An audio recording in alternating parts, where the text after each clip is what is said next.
Well, you did it too fast. It's still preparing, so. Yeah. You're counting down. I'll get better. I just spilled all the almonds. Next time I'll let you know how to do that. Do what? Or when to do it, I should say, when to start your countdown. Oh, right. Yeah. You're supposed to help me. Well, you did it too fast. It's still preparing, so. Yeah, you're still preparing, but it worked. I'll get better. Okay. Spilled all the almonds. I'm going to cut the volume off on this one because it's behind. Let's see. I need to share this on Facebook. Share. Let's see. Oh, duh. Copy. Facebook.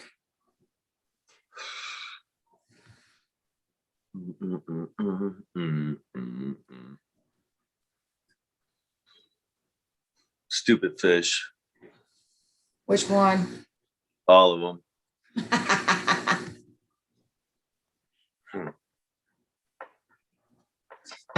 Don't be called maybe stupid. I'm mixing them all together right now because I'm leaving. So I got them all in the big tanks with double life support. So. Oh, there it goes. Paste. Where's paste at?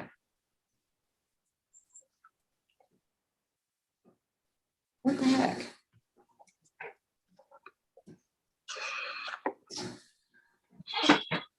Anybody that's already joined us, I am trying to get these pasted into the groups. So just be patient with me if there's anybody in yet. Yeah. Groups.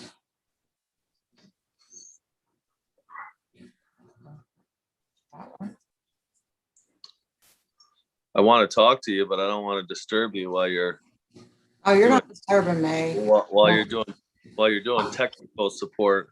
I can multitask.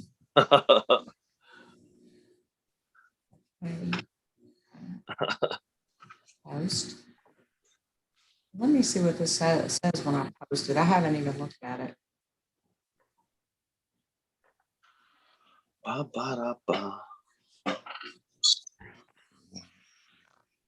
good. It says choosing your discus. Awesome.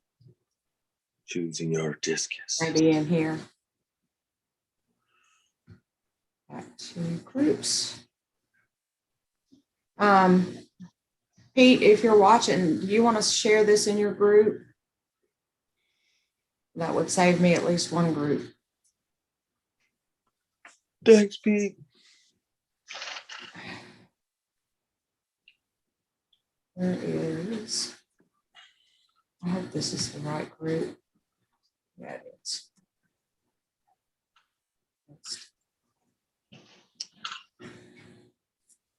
I'm not used to doing Facebook from the computer, so it's a little bit different. It's all in good time. Discus Canada. Kitty, you okay? Eat the almonds I spilled all over.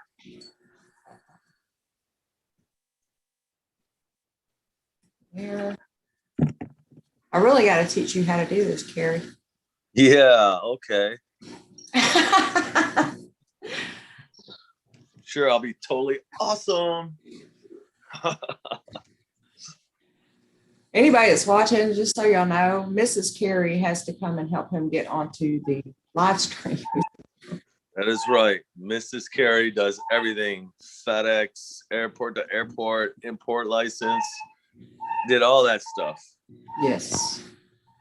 I just fed fish and put them in bags, and that's all I did.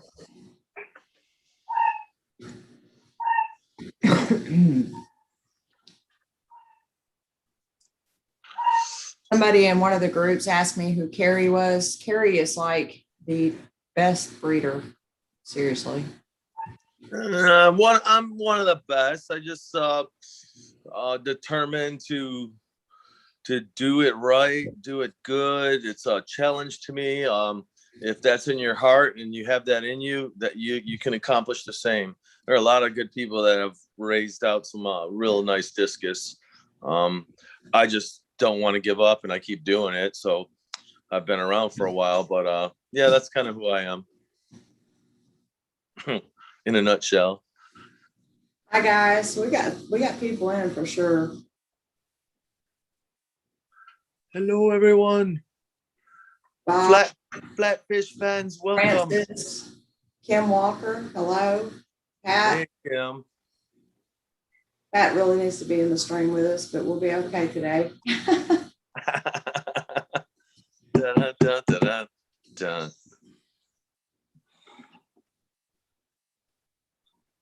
I don't see where it says how many people are here.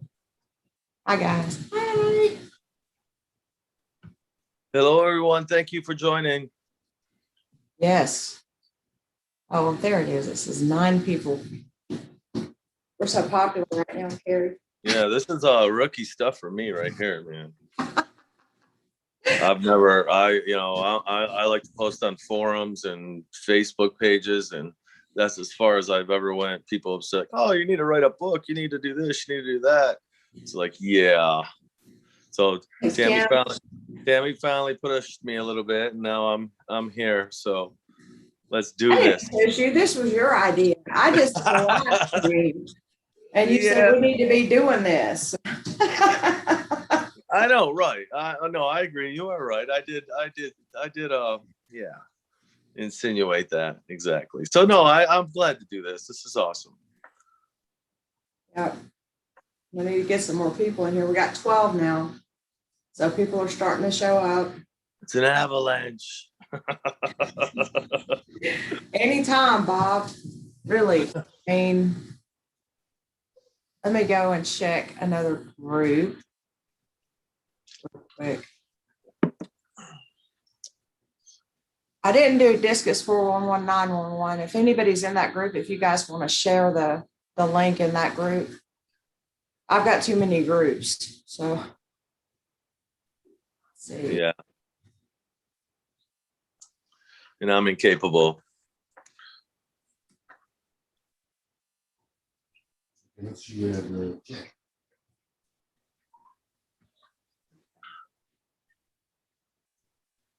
post is pending approval by the moderator. Okay. So 16 now.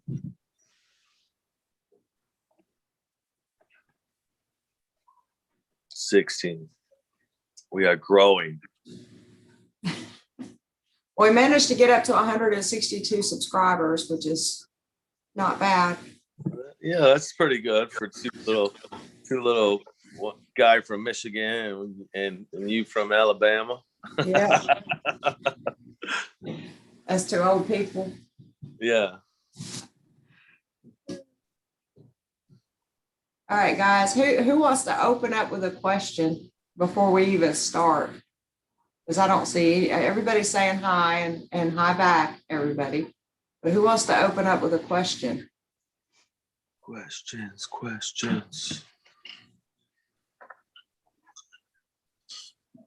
Thanks, Kim. Kim, we need to have Kim on here one day. Yeah, we do. I can think of, more than a handful of people that really need to be in these streams that have been around for a while. So.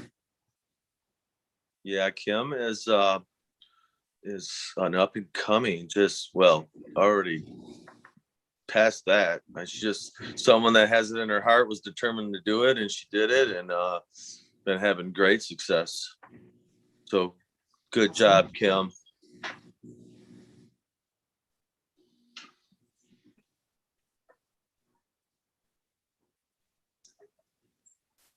Pat, you want to come on here and answer your own question? Pat. Pat,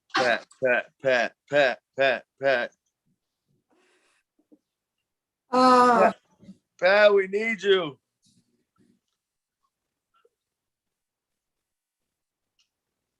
Okay, this is about how to choose your fry and how to choose your discus and how to choose your supplier, who you're going to buy from. Yeah. Save those for when we're talking about breeding. Yeah, so we're talking a little bit about breeding, and then we're talking about a little bit of buy-in at the same time. Yeah, we've got about 5 questions, and all of them pertain to breeding.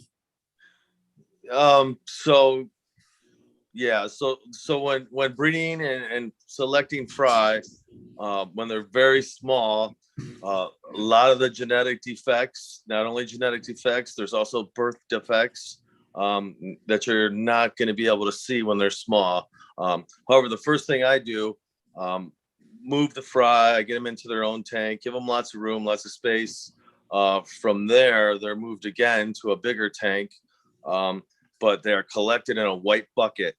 And this might sound bad, but they're all put in a white bucket. From there, the majority of the size, they are saved. The ones that are under the size, at least half the size, they are pulled out and called immediately. So size is the first thing that I call for.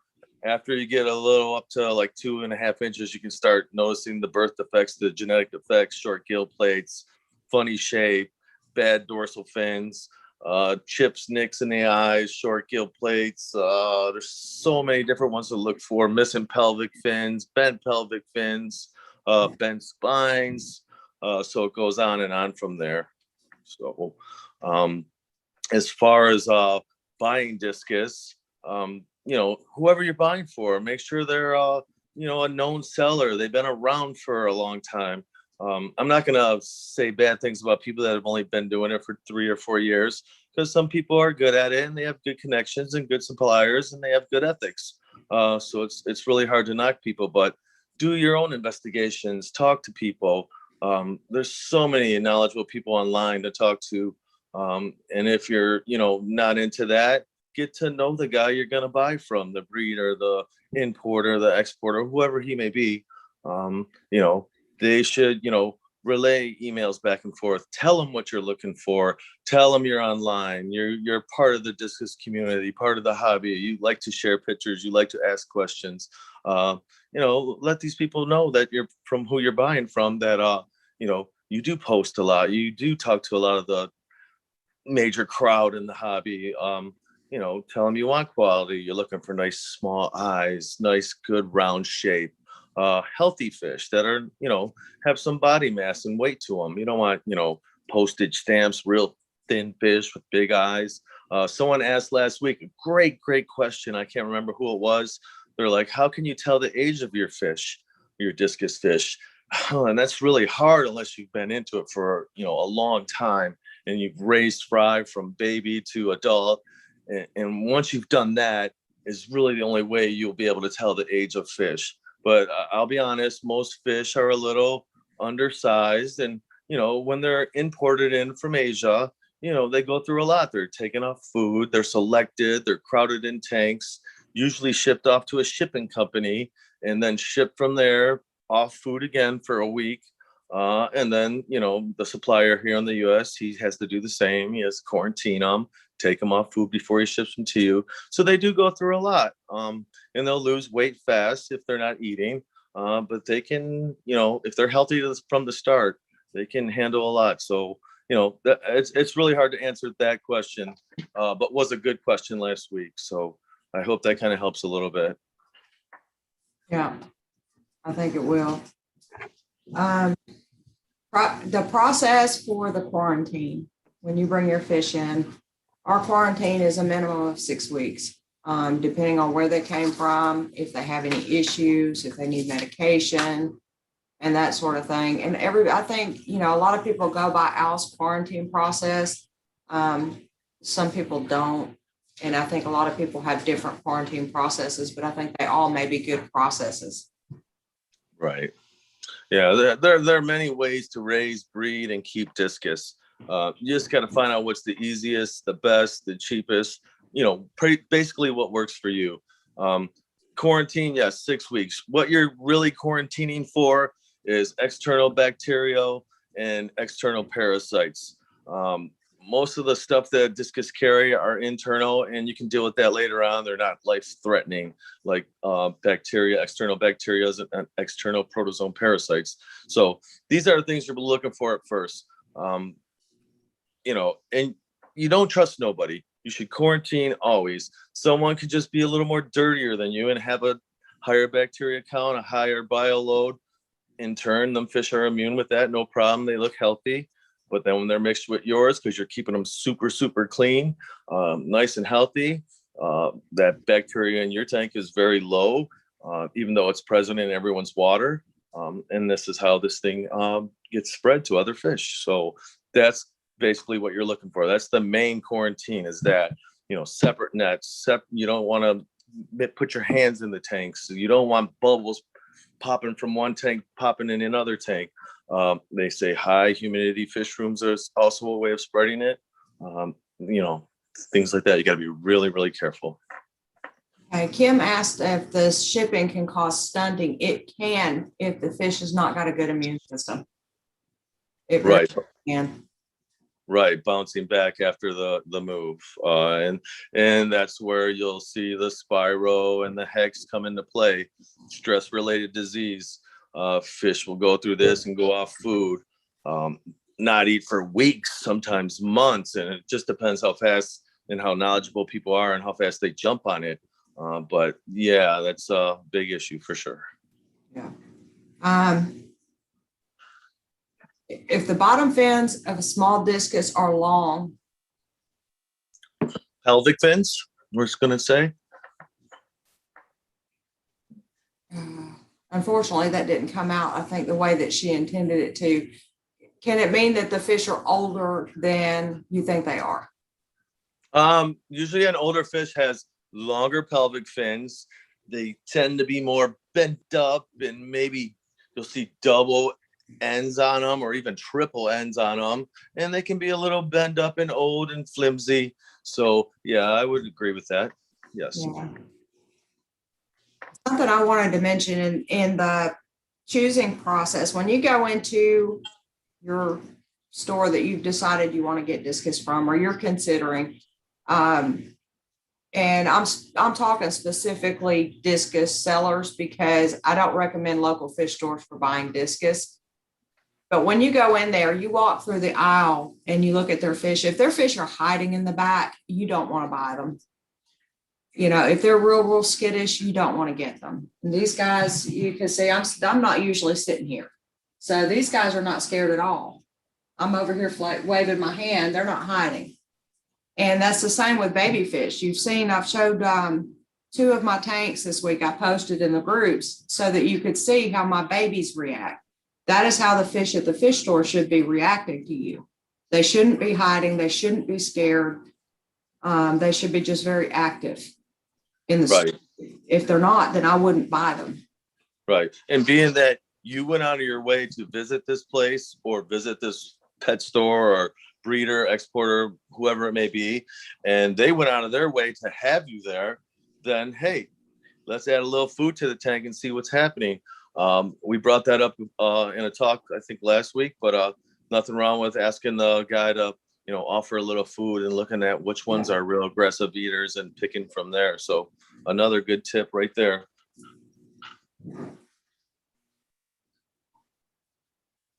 Did we lose you, Carrie? No, I'm right here. You missed all that? You got quiet for a second. Oh, did you guys hear what I said about the, so I said, so another good tip is that if you went out of your way to make an appointment to visit this facility or went to your pet store and the breeder exporter went out of his way to have you there, then why not ask them to offer a little food to the tank of fish that you're interested in, that you think you want to buy, and, select that fish that's very aggressively eating. Nothing wrong with asking that. I wouldn't mind doing that for somebody.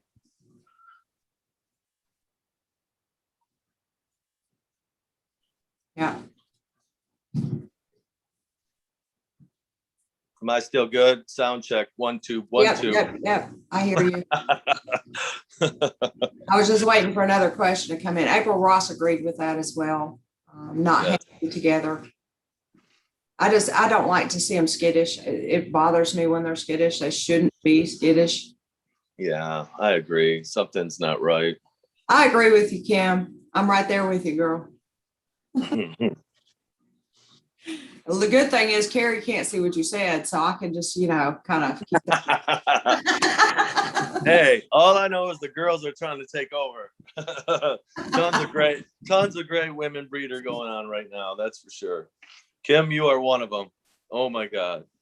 But yeah, Carrie's right about that. I mean, get them to feed the fish. I always go for the most aggressive eaters. I want the bigger ones that are eating really, really good. Yes. Yes. Pat, do you want to handle that question in the chat? You don't have to come in the stream if you don't want, but you can go ahead and answer that. The question, Carrie, was about F1s. And since Pat's watching, I figure she could probably answer that for us. Right. First generation, very strong fish. Well, let's talk about what to do if you want to order fish and have them shipped. I mean, I'm one of those people that I really, really want to see video of the fish before I buy it. I want to see it's active. I want to see it's moving around the same as if I was at the store myself. Right. The seller should offer that. Yeah. Anyone who's selling fish off a adult picture, which most of them are doing. So if you're buying a fish, 2.5-inch fish off an adult picture, and that's all you get, it's like buying, going to the store and just buying a box of crayons. You're just buying what you're seeing. You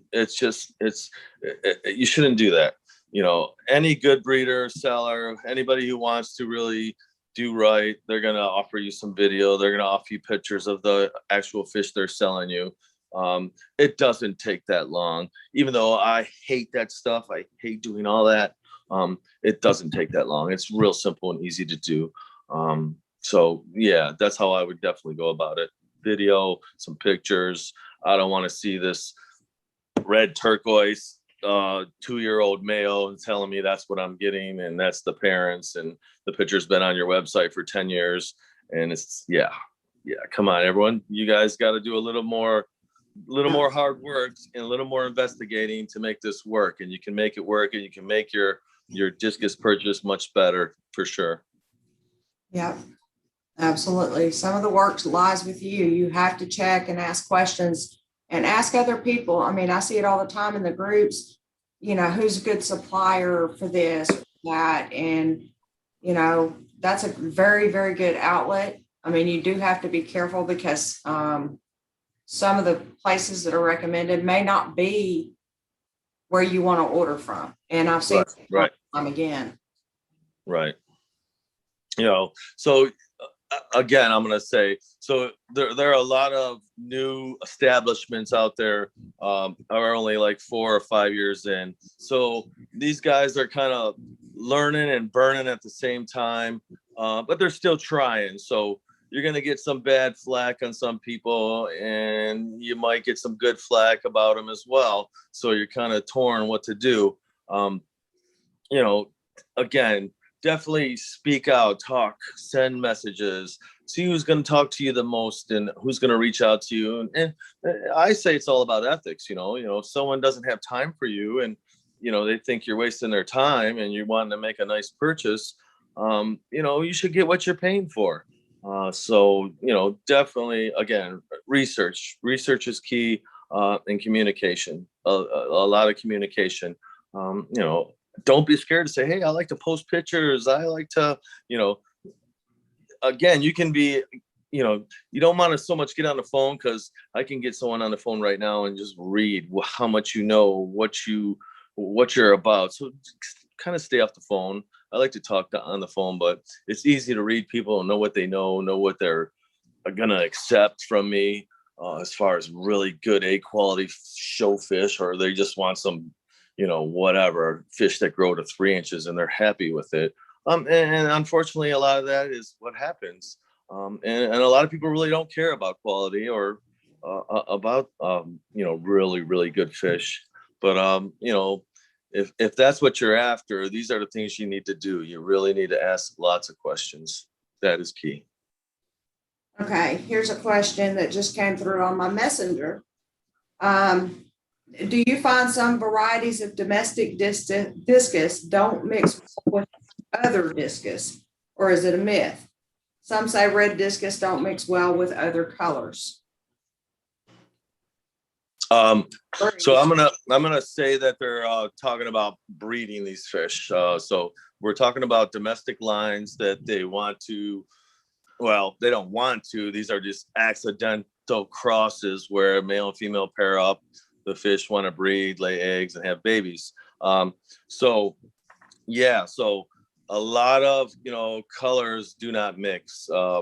Pigeon bloods with brown bases, brown base discus, blue base, things like that. You're going backwards, so you're going more back to a lot of wild type fish, and then pigeon blood is dominant. So anytime you use a pigeon blood on any of those types of fish, you do get pigeon blood because again it's dominant, but they are just broken up into dusty peppery fish. There's a certain way to breed pigeon bloods. They need to be line bred, back crossed. Goldens remove peppering, so you want to use those. So it's a different kind of game when breeding pigeon bloods. You just don't want to breed anything back and forth and mix certain things up. There is a way to do it. A lot of people will go and buy, let's say, for instance, 8 leopard snake skins, and they want to breed them fish together and make more babies. That's not the way to do it. The fish is a mutation from the start. And then the leopard snake skin is done by line breeding back cross into leopard fish, which the creation is leopard crossed with blue snakeskin. So you wanna breed them like that. It's pretty much called an intermediate fish, what a lot of people back cross to make another type of mutation and keep that mutation strong without weakening it. So yeah, you got to be careful what you're doing. I'm not saying you won't get some nice fish out of there, because yeah, you will. If you're breeding just for a hobby and you just want to have fun, yeah, you're going to produce probably a good amount of fish just to keep for yourself. But if you're thinking about selling these fish, trying to make a little profit off of it, pay for your hobby, pay for food, that might be a little hard, because like I said, a lot of them are going to be really, really dirty, especially when you use any other fish to pigeon blood, instead of going pigeon blood and starting with good quality pigeon blood to start, or using golden lines, not so much brown based goldens, if you can ever find them and get your hands on them, which I doubt, but a good golden based pigeon blood or intermediate fish of that type. But yeah, be careful. Yeah, we keep coming back to the breeding part of it, and it's really about how to choose your fish more than how to breed them. Joe asked, why is it that some sellers will have a pair that they call a proven pair, but they've only gotten to wiggler stage?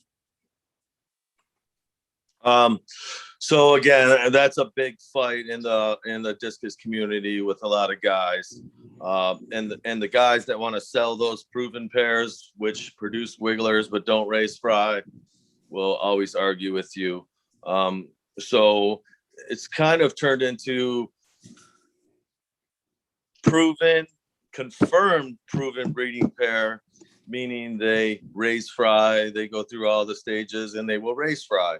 So they have to be a confirmed breeding pair. A proven pair just means, yeah, they produce some wigglers. They are a proven male, they are a proven female. And as far as that goes, that does not mean anything.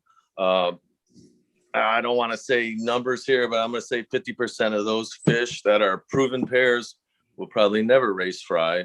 But that's the sad truth. Always ask for video again. You're buying a breeding pair and they're telling you it's proven. That doesn't mean too much to me at all. That's just still a gamble. That means you're paying, if they're selling the pair for $400, these guys are getting $200 of fish. This is easy money. Not saying anything bad to any business. Everyone's got to do what they got to do. And some of these pairs will eventually maybe, work out, but the percentage is low. A good pair is a pair that bonds on its own, a pair that usually will, raise fry in the third or fourth try. And I'm not going to say that some pairs don't take longer than that, because I've had fish that took like 4 or 5 years before they ever raised successfully. But it took the right female. And it was multiple females I put this fish with, and over the years, and it never worked, and eventually it did. But how much time you have on your hands when you're buying a breeding pair. When you're buying a breeding pair, you want a pair that's going to produce fry for you. Fry on the cone is just the start. You have a long way to go from there. So yeah, asked about that. I think I would reference it now. If I was to sell a proven breeding pair right now, it would be called a confirmed proven breeding pair, and I would have video of them raising fry and them at wiggler stage. I would be proud. So why wouldn't I have pictures if this was a fish that eventually I was going to sell? So yeah, again, communication. Yeah, see, I've got a couple that took forever before they raised their first batch of fry, and we had to cover the cone. I can tell you now that if I sold that pair to just anybody and didn't tell them what they had to do, they would never get fry from that pair. They eat the eggs every time. Tammy, that's why I love you, because and April said this last week, April Ross, every question, there's another question and 10 more questions and 15 more answers. Because I may talk what I'm saying and it sounds bad, but Tammy's exactly 100% right. There are certain pairs, every pair is different. You have to learn them. Some of them you have to like tweak and do things, put a cage on them, turn the lights off. They have to be on a certain wall or a certain tank to have this happen. And then when you ship them off to someone else and they're not able to do all this stuff, they'll never be successful. So you run into that problem too. So you can't say, oh, this guy sold me a bum pair. That's where all this contradiction comes in apart. So, the best thing you can do, get video. If confirmed proven breeding pair I'm paying $600 for, I want to see fry on the backs. From there, if I get them and I can't get fry on the backs, well, shame on me, and that's how I'd go about it. Absolutely. Or I'd reach out to the seller and say, hey, what'd you do? What kind of tank did you have them in? What color was it? What kind of filter did you use? He's selling them to you. He should offer that information back to you. I would. So, and I kind of know that. I would say, yeah, I want to sell this pair. I want $600 for them, but I don't know if you'll be able to breed them. I don't want to offer all this information to someone, but then why would I sell it knowing that this other person wouldn't be able to breed them? I usually like to sell pairs that are just easy to breed. I know someone else will usually have success with them. And there's a lot of those pairs out there too. So, sometimes you guys just got to collect more fish just to get them, but be careful. Don't jump on every pair you see just because they produced a few wigglers. It doesn't mean much. Yeah, I think one of the biggest mistakes people make though is to go into a store and they see the discus and discus are huddled in the back, or they're gasping for air at the top, and they feel so bad for them that they buy some and bring them home. Yeah, that's the biggest mistake people make, because then you've got to medicate, you've got to treat them, you've got to put out all this other money that you wouldn't have if you had waited and gone to a better store. Right. Than just, feeling sorry for the fish and taking it home. Right. God bless those people that do that just for that. But the people that just don't know and do it and then end up figuring out they have to treat them and do all this medicating to them, those are people I feel bad for sure. But yeah. Now, I'm not done it. They're spending hundreds of dollars on medication to treat the fish that were in Petco. Yeah. And Petco does not need to be selling fish. And that is the only company I'm going to mention on here. That one, PetSmart, those type of places, because I just don't think it's fair to the discus importers. But Petco and PetSmart and these places like that, for one thing, every discus they bring in is automatically going to be cross-contaminated. Yeah, so my company, which is no longer in business, which was Choice Aquariums, my company had the contract to maintenance all the Petcos here in Michigan. And the whole system of freshwater is on one main system. They do use UV, but most of the nets are dipped and hands are dipped and food and feedings and everything is just not QT safe. So there are issues with that. And that's why most of them don't even carry discus anymore, because of that issue. A lot of the fish that are not as hardy or come from farms where, you know, fish are cross-contaminated daily. But so yeah, I do know about that for sure. Yeah, Sketchy, that is not the only place that they get their discus from. Yeah. So I actually talked to some people in our local store, and she said that they were getting them from other suppliers as well. Right. And then the most of the pet stores, so they're buying from a wholesaler who's importing them from someone else and so on. Sometimes there's a middleman in that involved. So they're all mixing in all these places have multiple tanks and multiple ponds and other fish varieties and the same nets and the same employees doing the same stuff. So it's just a vicious cycle all the way down to it gets to that pet store where you're the end of the, you know, picking that fish out. So yes, very dangerous. But at least dealing with an import, you know, it's like they always say, don't go to the gas station and buy your porterhouse steaks. You know, people will argue and say, oh, I've got some good food from the gas station. Yeah, I agree. But, you know, you have a better chance of buying someone who sells just discus than going somewhere that sells multiple varieties of other fish and, you know, just an array of things. I'm not saying you can't get lucky depending who you're dealing with, but, you know, I would just make that my rule. We need some more questions. Oh, Pat says, Carrie, what's the best way to get a proven pair? I am a lot of people say buy 6 of the same fish or 8 of the same fish. I always go at least 10 because I want to be real for sure. And I like to buy them around probably like 4 inches. Yeah, again, you got to be real selective of who you're going to buy these fish from and deal with. But I like to buy them around 4 inches and put them in a nice 125 and just raise them up, you know, go through quarantine, clean them up, make sure everything's good, raise them up from there, let a nice pair bond. And again, those are your best pairs, your pairs that bond on their own, pick each other out. I'm not saying forced pairing can't be done because it can. A male will definitely breed with different types of females and might not be all females that you try to introduce to him, but some of them he will breed with as well. But that has been my best way. I mean, for them to bond up on their own, pair off on their own, to get to the, you know, egg stage, fry stage, raising the fry. It's all been boom, boom, boom, boom, boom on pairs that have bonded on their own.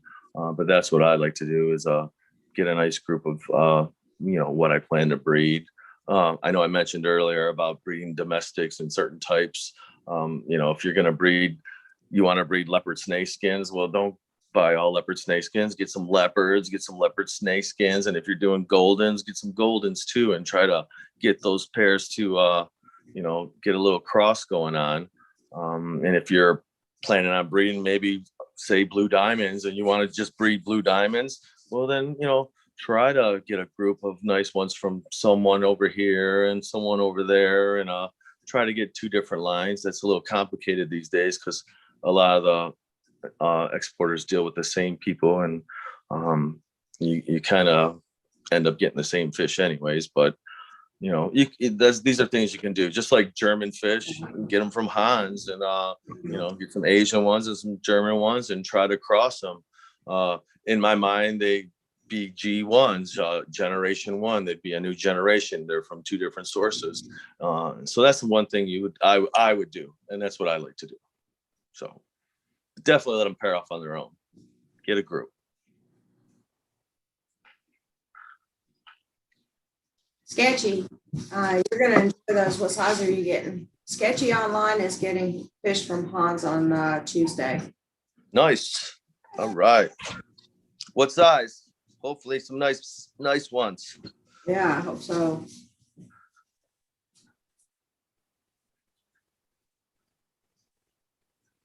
How many? That's the question. That is the question. Hans. Just, a few. Yeah, so that's the question. That's like a question we don't get a lot. A lot of people like to buy, I want a blue one, I want a red one, I want a green one, I want a white one. A lot of it's more show tank. People that want to just have a nice tank full of different colored discus. And these are your people that really don't care too much, maybe so much about quality as much as people that want to breed, or people that want to, go that route. So there's a little bit of difference in there. So, just don't hold us to what we're saying. There is a difference between, what you're doing. So like we said, many ways to raise, breed, and keep discus. So. Right. Sketchy's getting 2.5-inch white leopards. He's getting 4 of them. 4. Yeah. God, I've got 4 of them. So nice. I would so if that was me, I probably would have bought, 2 of the white leopards and 2 of the white leopard snake skins. The snake skins the leopard snake skins, being that they're a mutation, will always throw leopard babies, but the leopard babies will not throw leopard snake skin babies. So these are just things as you become a breeder, as far as breeding fish and knowing the lines and what they do. Just little things, not, I don't know what you're up to, Sketchy. Maybe you're just want a nice, cool show tank, and that's fine. But, if you want to do something more, talk to me. Joe Blunt said there's a guy in Chicago he's getting some blues from soon. I don't know. I think there's somebody in Michigan I might be getting me some blues from. Yeah, mine are turning out pretty darn good so far. So very promising. Very promising. Sarah Green is watching us from the Simply Facebook page, and she says she is not going to breed. As a hobbyist, though, she does want to be selective on the fish because she has limited space. Good for you, Sarah. Good for you, Sarah. That's, yeah. All right.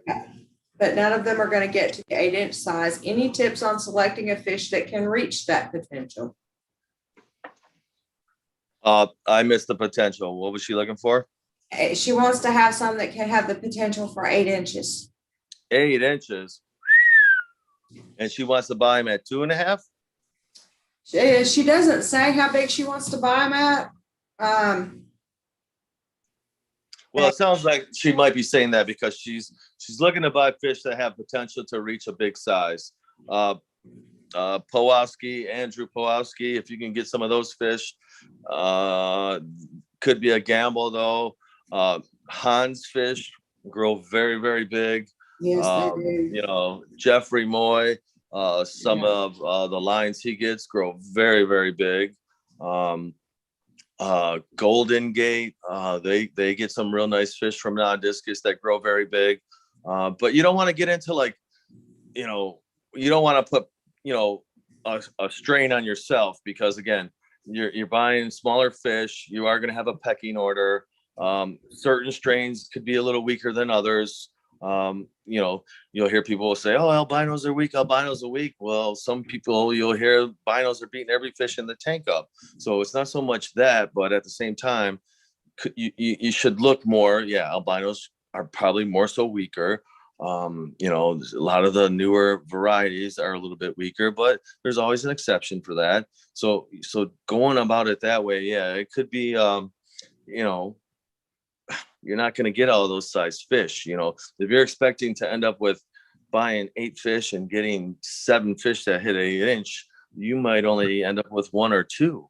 The best way to get what you want is to buy it at that size. But as far as the potential, I just gave some names to you, and go from there. We weren't planning to give out any names. Yeah, I don't mind. Look at this tank behind me and see that these are stinkers. I think we bought 30. There's 27 in this tank. And I think from the 30, I think maybe there's about 4 that may be able to hit 8 inches from the 30. And that's going to be pushing it because they're already a year old. But I think, you're just, the bigger fish are not going to get that many of them. Right. Yep. And your female fish are always going to be smaller too.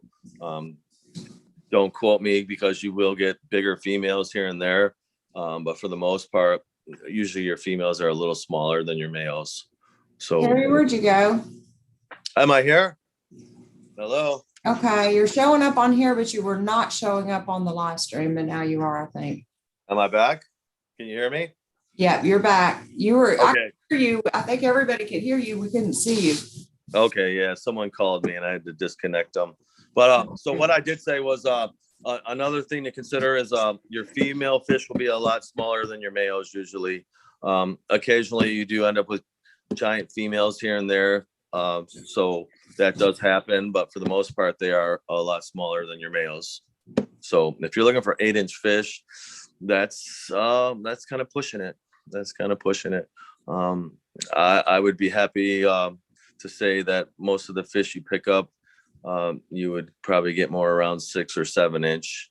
And that's keeping all your females. Your males, like I said, would be bigger, but you would have to buy at least 30 fish to hopefully get a good amount that are going to be that large. And these guys, unfortunately. Well, hi there. But they're definitely over, all of these are over 6 inches. Easy. We've got 1 or 2 strains that are a little bit younger than the others in here. But yeah, I think these are the females from the Dark Angels, and you can see the males way bigger. Yes. So, and that does play a part. This is a little female from the snakeskins. These are the pigeon snakes. They're actually pigeon strain, not snakeskin strain. And the females from these are probably half the sizes of the males, but they're still nice size females. They're not small. Sarah said that the smallest she has bought is 3 inches and she would rather buy the large. I agree. That's the best way to do it. It's just to get ones. Right. Little guys are a lot more work. They have a very fast digestive system, very fast metabolism. So you got to frequently feed them, especially if you want them to grow and get to the size you want. And at the same time, you got to manage the water quality, keep everything clean. So they're a lot of work. It's not all like raising adults or just keeping adults, in a nice show tank. So sometimes paying a little extra to get, exactly what you want, if that's what you want, is not so much a bad route. But, I kind of want to say, German fish get pretty big and thick, but at the same time, there's a bunch of Asian breeders that grow some monsters. Absolutely. You just got to be very selective on who you choose and communicate. Jackson has got some massive fish coming out of where's he at? Malaysia, I think. Yeah, you just got to communicate. This is huge. So communicate. This is actually a really good day to do this because I'm actually on the hunt for some fish right now. And I was talking to Carrie before we started the stream about it. And, there's a company out there. A lot of the companies are posting on Facebook in the groups. This one is not. And I got to see a video of some of his fish yesterday, and he's got some that I want. So I'm going to have to make contact with him. Well, if I can't make contact with him and speak with him about his fish and get some videos of specific fish that I can choose from, I'm probably not going to buy his fish. And that's just the way it is. Because I want to see what I'm buying. Right. And they will have to be shipped because I am not driving up there. Yeah, and I mean, what have you bought from Wayne NG? Wayne Nig. Yeah. So I've bought in the past the Reflection D, Violet Reflection D, which is pretty much the same as Reflection D. It's just a fancy cobalt with no bars. And the violet reflection was fed color enhancer, so it looked a little more purpley and violet. So yeah, he had some pretty good fish. We also used to buy leopards from him back in the late 90s. There was a dealer in Texas, Danny, that used to sell for Wayne, but he had some pretty nice fish. The quality was pretty good. He just wasn't, he was solo. He wasn't a big breeder. He was just kind of like myself, just did his own little thing, and won shows and had great fish, but never a vast. He bred for quality, not quantity, so never a vast amount to where he was this giant seller or anything. But don't get me wrong, very famous breeder from Hong Kong. I say that's what we are. We're just hobbyists. Yeah. Breeding, which we already are breeding. And yes. Yeah, we did some culling today, Carrie, out of that tank I showed you, the little yellow pigeon babies. So we've got the final cull out. We took 4 out today, 1 for gill plate and 3 because they were small and odd shaped. Yeah. It's I've been doing it for so long, and I finally learned. I'm like, I would chase these fish around with a freaking net, and the first thing they all do is they huddle into a giant ball, and you can't see what the hell's going on. And I swear to God, I just learned this yesterday. I did it, well, not yesterday, a couple of days ago. I just learned this myself after doing this for so long. I'm like, there's got to be a better way. And I'm like, so I know I want all the little ones out. So yeah, duh. So I filled up a nice white bucket, a little 2.5 gallon bucket. And I did, nets of 10 or 20, dumped them in the bucket. And from there, I was like, oh, you could pick out your little ones with another smaller net.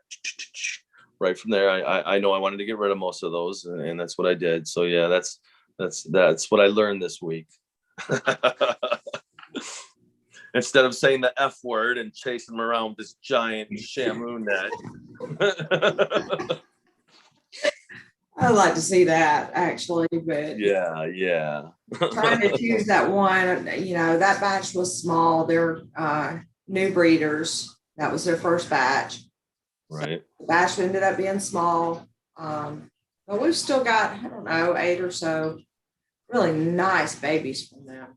So awesome. Or maybe even more than that. But we'll see how that batch goes. Yeah, I mean, it's so important to call. Even some people will end up with smaller batches, where some people will get maybe 80 to 100. There's no possible way to raise up 100 babies without having at least a couple 125s on your side. So yeah, consider this, guys. Consider this for sure. And it doesn't take much. I mean, a discus can potentially have 300 or 400 fry, and you got to have a place to put them. Yes, and they'll keep going. They will definitely keep going. We had the same issue with angelfish. I mean, those things were reproducing so fast, we didn't have places to put them. And we ended up with well over 1,000 angelfish. We were giving them away. We were begging people to come take them. Oh yeah, I did angels for a while, and I started power breeding them right from the start. And what I did was 90-gallon tanks. I would put 6 females and a male in a tank, and I had another 90-gallon set up. So the male would breed with that female. I'd pull the pole, move the female to the other 90-gallon. He would breed with the next female, pull that pole, and did it all artificial, but it was back and forth and nonstop. And after a while, I was like, yeah, this is out of control. So yeah, I had to stop that. Yeah, we had to stop that too. No, Bob, we don't need another fish room. We got one. We just don't get overrun with angels. I have, I don't know, probably 100 angels right now, and they need to go. They're taking up a 150 and a 55 that we need for discus. So if anybody's close enough, they can, get with us and we'll hook them up with some angelfish. Just be they reproduce. Healthy ones. Yes, they are healthy, very healthy. Let's see if we've got any more questions on Facebook. Don't think we do at the moment. Trying to keep an eye on that. All right, guys, let's get some questions in.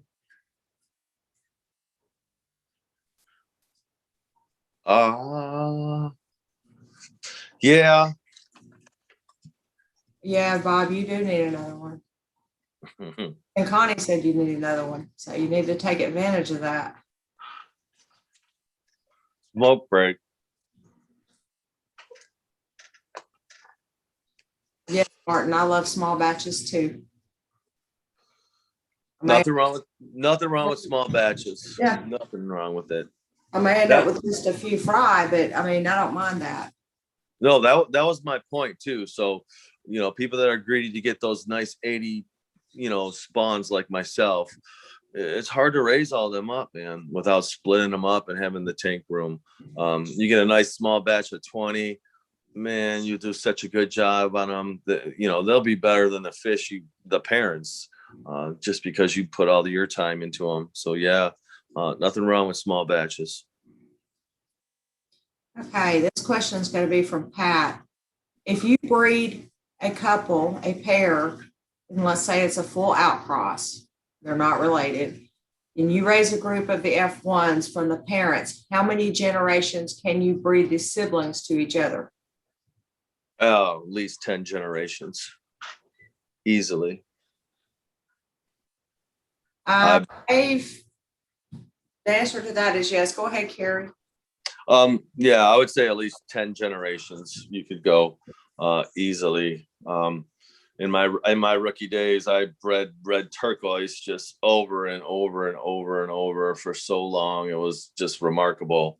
And knowing what I know now, that these fish were a selective bred domestic strain of red turquoise called a candy apple red. And I was amazed. But, over time, yeah, they did start to, the percentage went very high as to smaller fish. So you will lose size. Do I recommend going that far? No way. I would probably consider, if you're going to line breed and try to do something with this line, maybe only do like 4 generations. Do an inbreeding 4 generations and then an outcross to a cousin line that's closely related. And that would be selecting the fish right now from the F1, totally separating them, inbreeding them 4 generations, and then from there crossbreed them, So that's how I'd go about it.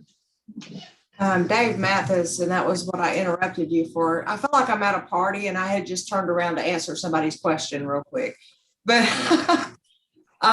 he says, do you guys sell discus?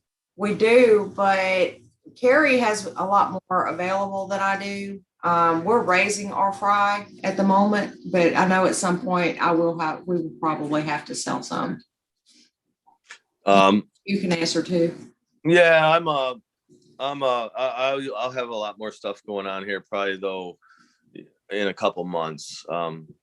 Again, I just getting over a broken ankle and I've gotten sold a lot of my stuff, just kind of getting back into it again. So yeah, I mean, if you're interested, I'll definitely have cobalts, blue diamonds, white butterflies, possibly checkerboard pigeon bloods and a few other things. But I just haven't gotten that far yet. So yeah, I think we're both at a slow point at the moment. Carrie's got some sitting, which I plan to raid at some point. But I don't mind at all. Bob said he was happy with his first batch. It was only 17 discus, and he's got some really pretty ones sitting that I want to raid too. Right. So, and I would probably recommend that for most people that are first starting out in breeding. So you're probably going to beat the syndrome because the batch is so low. The water quality is at its best. It's a little easier to feed them and keep a track on what's going on. So a good experience. Yeah, you'll see as you get going, Bob, that once you get into the bigger spawns, it gets a little more complicated. But I'm glad you got to experience that and see what it takes to grow out some nice fish. And they are nice, by the way. You did a real good job with them. So yeah, I mean, kudos for sure. Royce Eric just put an event notification, Discus Inside Out, for our live stream. Thank you, Royce Eric. Thank you, sir. It just popped up on my phone, and then he messaged to make sure I got it. So that is awesome. Hi, George. Welcome to the stream. Hi, how are you?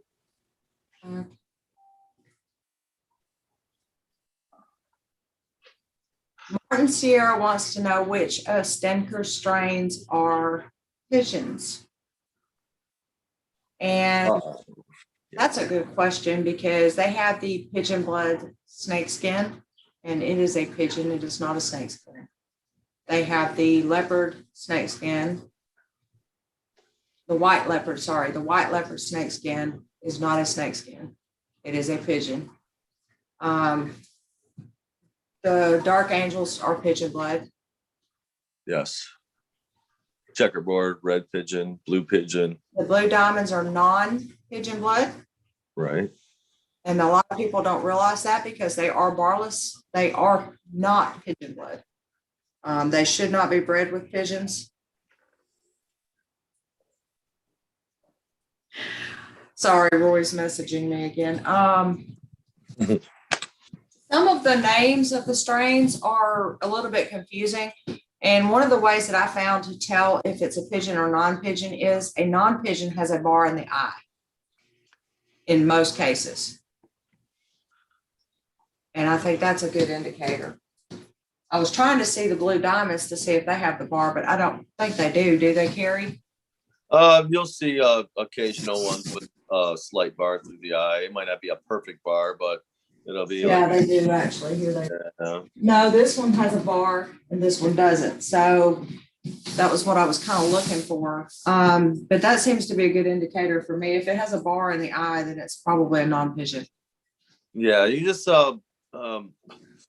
there's been a lot of new types coming out, moonstones and this and that. But the most of your crazy yellow colors, red colors, bright whites, things like that, most of them are pigeon bloods. And if they have a solid red eye, for the most part are pigeon blood, but there are exceptions. So especially like there are blue diamonds with solid red eyes, hard to find, hard to get your hands on, but they're out there. A lot of strains strive for solid red eyes. There's just not that many around, but they are out there. The Marlboro, I think the Marlboro is a pigeon blood. Yes, definitely pigeon blood. That's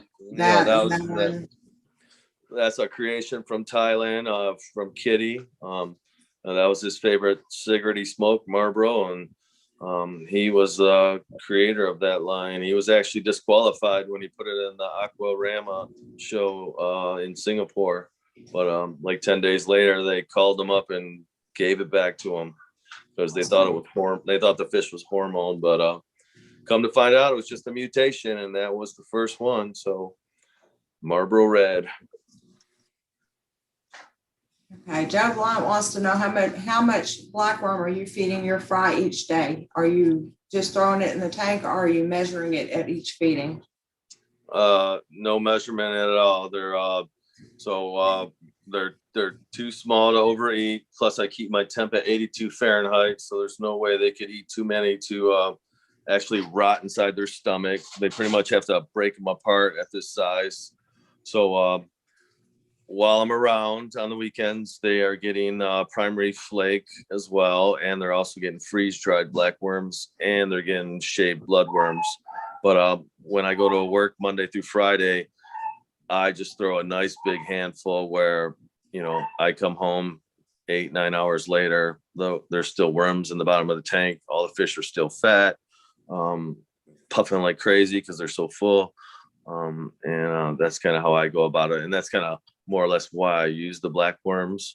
A A lot of people make the mistake. The first mistake they make is not enough room, but the second mistake, big mistake, is they just cannot feed enough.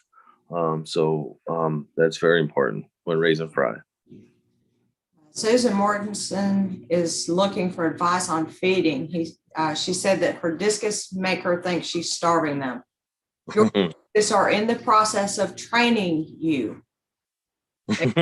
You to feed them all the time and do not give in to them. Carrie, I just stomach Carrie. Did she say if they were adult fish or smaller fish? She didn't say. Yeah, adult fish, you can get away with one time a day if you want to be that bad, but if you want to give in, you should only at least feed them twice or 3 times at the most a day. If they're smaller fish, then yeah, nothing wrong with 4, 5, 6 times a day, as long as you can stay on top of water quality. That's the most important thing. I think when we go to the fish room with the babies, the younger ones, if we go in the fish room and their bellies are not fat, we make their bellies fat. Exactly. Keep them bellies fat. Keep them bellies fat. That is key. Water quality at number 1 and bellies fat. That's all you got to do. Yeah. Absolutely. She says they're adults. So yeah, 1 to 2 times a day is enough for an adult. Absolutely. Yeah. These guys disagree. So, and they're forever telling us that they need more food than what we give them, but they're lying. So, yeah, but those are still young. So they're still. Yeah, they are young. They're still getting more than 2 a day feeding. So, yeah, they're not over they're not they're over that 2 years where it's 2 feedings is perfect for them. Right. Unless you want to breed them, so you want them. No. What do you mean no? They can take their time and they can grow. I want them to grow. I don't want them to breed. They are babies. They don't need to be growing.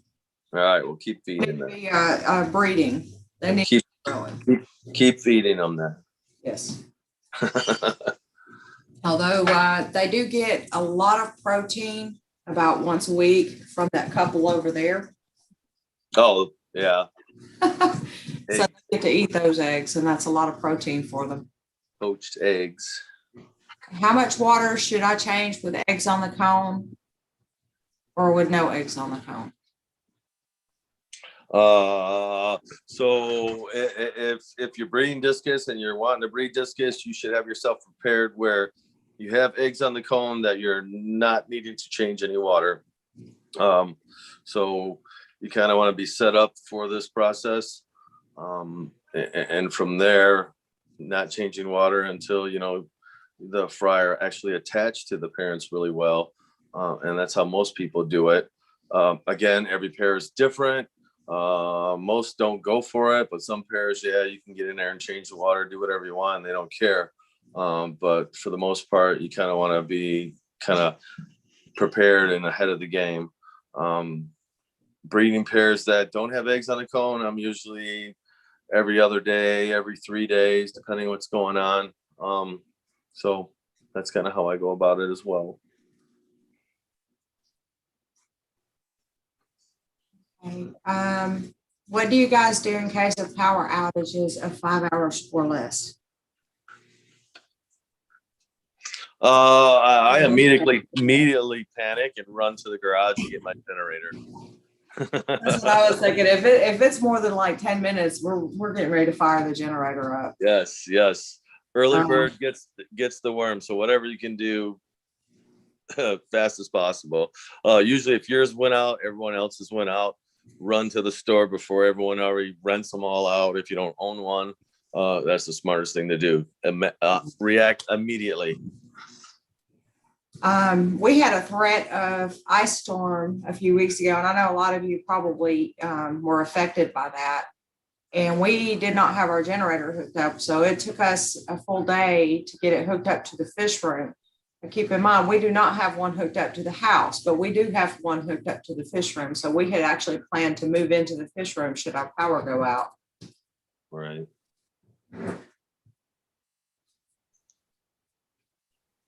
Uh-oh. You still there?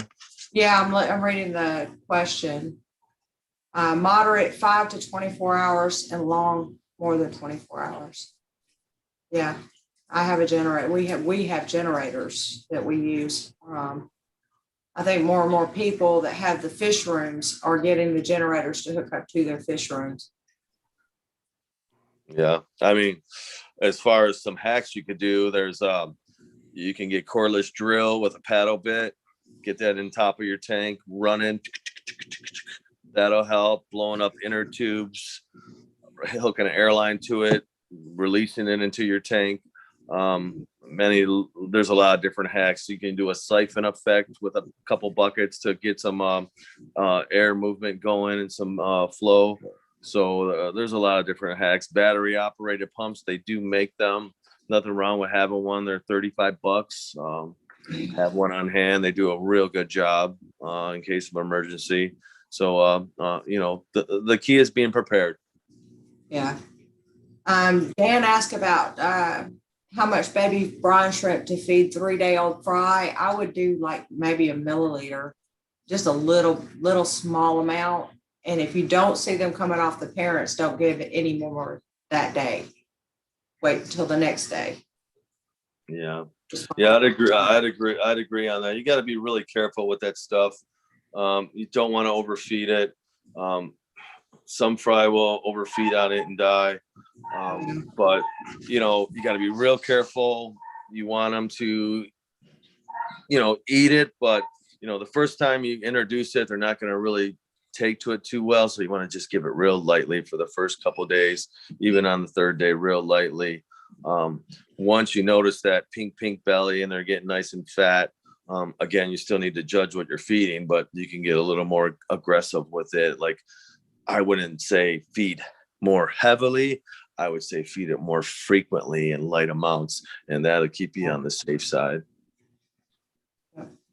And it won't, probably with lighter amounts, won't irritate the adults as much either, because baby brine shrimp does irritate their gills.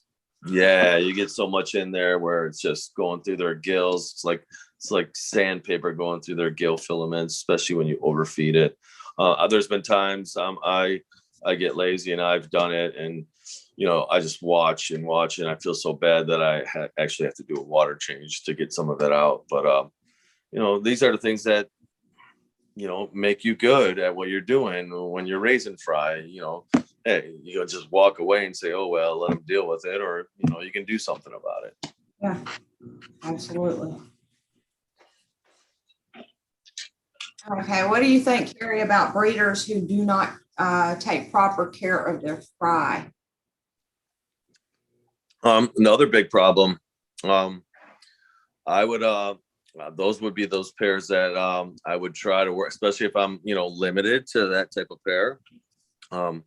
I would definitely do my best to get the fry on baby brine as fast as possible, where I'm able to pull the parents and raise them off on my own. And if you can get them on the parents at least a day, you should be able to get them on live baby brine the next day, no problem. You're not maybe going to keep them all, but you'll have some success, and it would call for you being smart about it. The right size tank, the right amount of room. You want to kind of seclude them up a little bit, and then from there be able to expand into a bigger tank. But it would require a little bit of work on your part. But yeah, unfortunately some pairs are like that. They get along, they're doing well, and then they lay the eggs, and they both want to take care of the eggs, so they beat the hell out of each other. Then you get the eggs to hatch, and they both want to raise them up, and they're fighting and knocking the fry off the cone, and it's just a mess. But yeah, I mean, don't know if these are forced pairs. They kind of sound like it. But then again, don't hold me to it. I've had pairs bond off and again do really, really well, and eventually they get into it so far, maybe 3 weeks into raising the fry, that they start to have a little problem. So it's a normal thing. But yeah, I mean, it's something you have to deal with for sure. Every pair is different. How long do you leave the fry with the parents? Another trick question. This is going to depend on the spawn, the amount that hatch out, the amounts that live, and the parents start taking care of. You get a batch of, let's say, 50. More than likely, you would be able to leave them with the parents longer, as long as the parents aren't getting an attitude. That would be awesome. Then again, you might get a spawn up to 100, 150. These guys are going to strip these parents down so fast with the amount. That's why it's important to get the baby brine shrimp going and try to help feed the fry along with the parents feeding the fry, give them kind of a break. But you're probably going to end up pulling these fry much sooner because of the amount. Usually the parents, you'll see signs of them, trying to hide, leaning off to the side. They'll try to dart away from the fry, shake the fry off of them. You'll see that's happening, but yeah, so it will depend on the amount of the spawn to start. Right. And again, every pair is different. Right. When the parents start fighting, we usually pull one of the parents out. And then we just watch. And when the babies are spending more time off the parents than on the parents, then we look at pulling the other parent. Because the babies are already on food. They're no longer looking for the parents for food. So right. I think that's a good time too. A good way to look. Yep, that's awesome. Definitely. That's why it's important to get them on you might need to pull them in 5 days. Thank God you started feeding baby brine on the second or third day, so they're eating it already. So now you have a chance. But if you don't use the baby brine or get them on other foods, then it makes them a little harder to move. Right. Somebody asked what causes short gill plates and cut fins in fry. A lot is said about reverse osmosis water, not adding trace elements and minerals. Pretty much breeding in the soft water, just that's low in all that stuff. So you can get that from that. There are sometimes genetic defects that will show that, but I think more so short gill plates is more of a birth defect more so than a genetic defect. Yeah. So yeah, soft water, too much RO water, stuff like that. I know you can't see the comment, but the one who asked about the generator has been without power since last night. They're in a blizzard. Oh my God. So I do understand why he asked that question. That is an awesome question. Yes. Well, I mean, hopefully you can talk to a neighbor. Like I said, get some inner tubes with some air, even some cordless drills with paddle bits. You can find them anywhere, Home Depot, tons of cool paddle bits, kind of like a little, that'll get it going. So anything like that for sure. Good luck to you. Sorry. Yeah. Dave Mathis asks, is there any alternative to baby brine shrimp for the fry? Yeah, I mean, there's tons of them. Vinegar eels, white worm cultures. So a lot of people will use those. It all depends on the ease and what you can get your hands on. All these things need to be cultured. I just find baby brine shrimp being one of the it's kind of one of those things where it ain't broke, don't fix it. And so many other people have had so much success with it. So yeah, why change things? It's been the number one source for baby fish. But are there other things out there? Definitely. There's, like I mentioned, there's even dry foods that a lot of people have been using now. A lot of the agriculture, they don't use live. They use special recipes they make themselves with the proper ingredients for certain types of species. But yeah, for sure. I mean, there's other avenues for sure.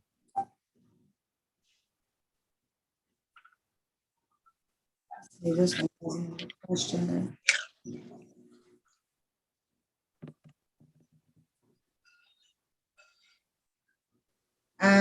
He wants to know what to do if one parent starts chasing the other one after a spawn.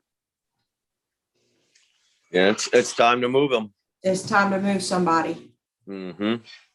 I know Carrie knows about this because I told Carrie about it.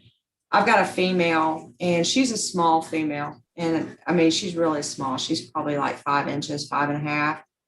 And her male is closer to 7.5, 8 inches fish. So he's a pretty good fish. And he is really laid back, but she's the tank boss. And she decided a few weeks ago with a spawn that she did not want him near the fry. And she kept pecking him and pushing him and aggravating him. And when he finally turned on her, he nearly killed her. And I had to pull her from the tank. But he was always so laid back, it never occurred to me that he would do that. And she's not big enough to hurt him. So it wasn't, for me, it wasn't something that I was worried about. It wasn't something that I thought anything would ever come out of. But I'll tell you now, these discus, you see how peaceful and calm they are. They are not peaceful, calm fish. They are cichlids, and they will kill each other if given the chance. Oh yeah, most, and a lot of that will happen with breeding pairs. This breeding pair, forest pair, male and female, and then you walk away, and yeah, it's happened. Oh, that was nasty. You really damaged her. But it is what it is. You learn from watching what they do and how they interact. I just never thought, because he's so laid back, I never thought he would actually get mad and turn on her. So they're cichlids. Yes, they are. Come on, guys, get us some more questions. I'd like some questions about what kind of questions to ask the breeders, or what kind of questions to ask.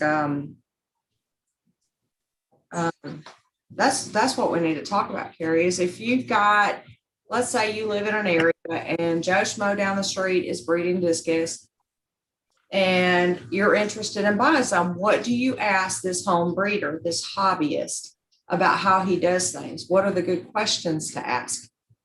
So immediately I want to go to his house. I want in. I want to get him on the phone. I want to talk to him. I want to, make an appointment and try to get my feet in the door to take a look at what he's got. From there, I definitely want to know, excuse me, what types of food, is he feeding, his main diets and things like that. I also want to know, are you using tap water? Are you doing reverse osmosis water? How are you raising them? How are you keeping them? What's going on here? Are you a breeder? Are you just importing? So there are a lot of questions like that I would ask.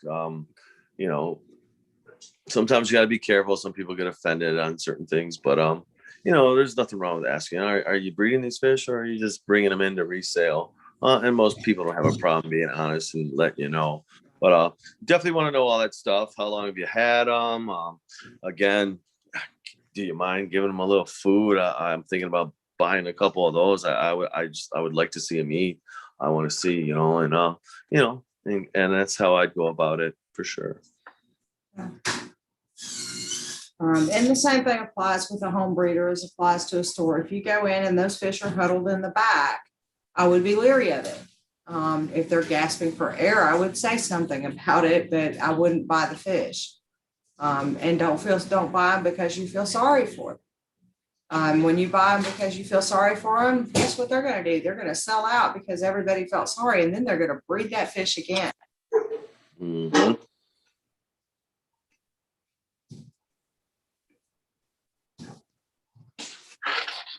Gary, what you doing?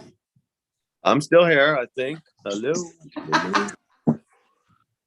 I heard noises on your side. I was wondering what in the world. Nothing going on over here. No leaks.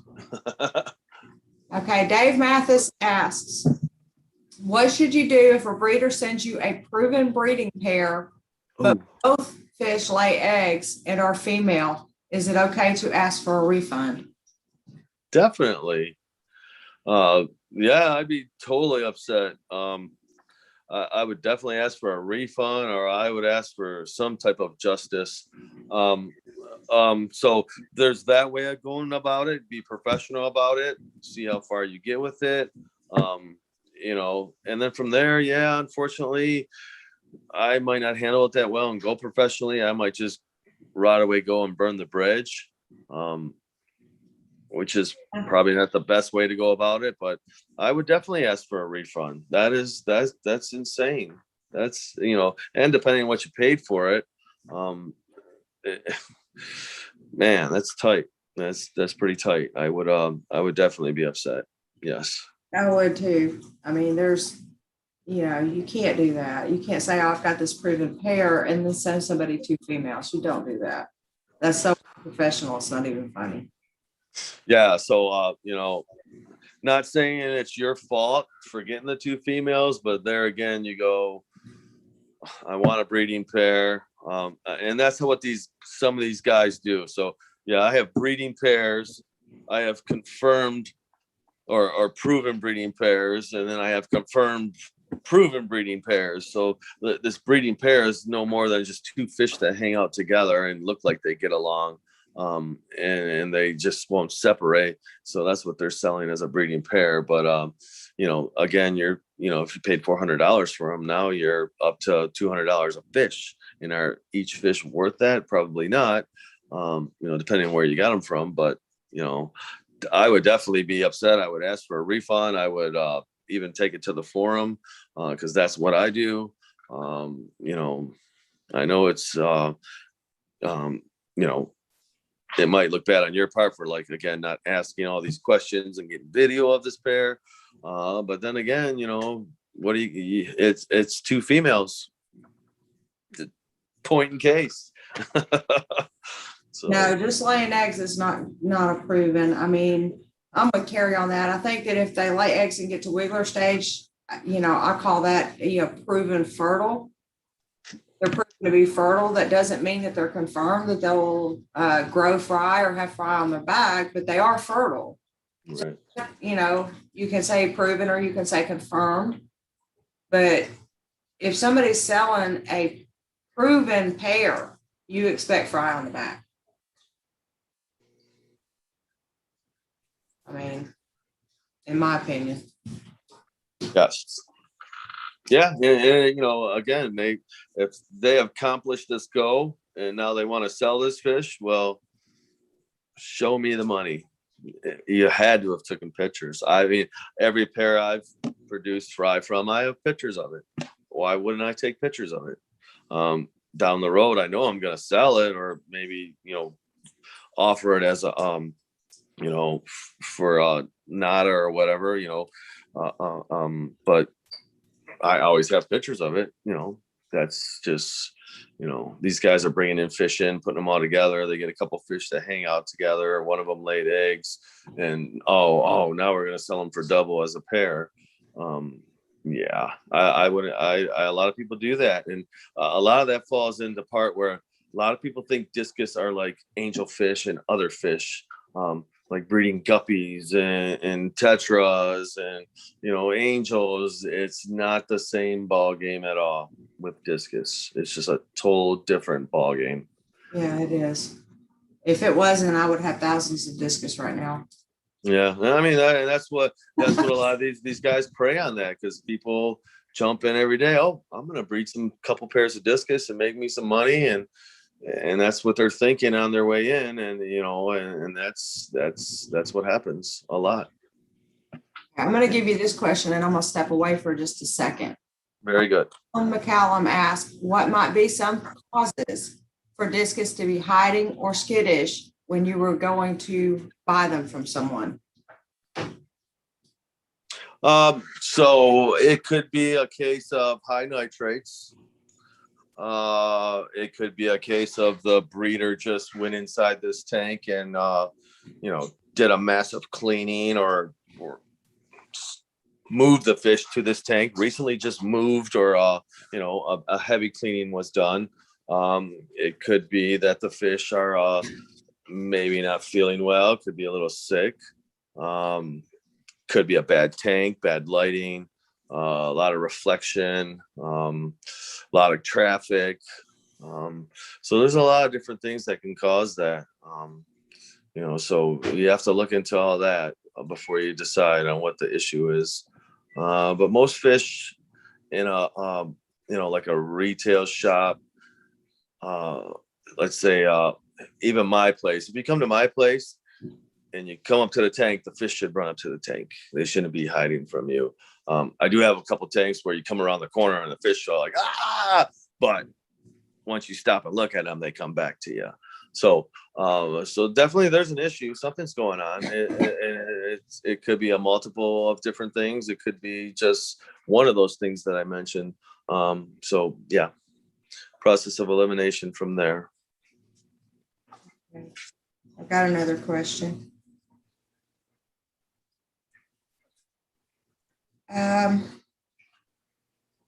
When do you have to use Acroflavin and Malachite green?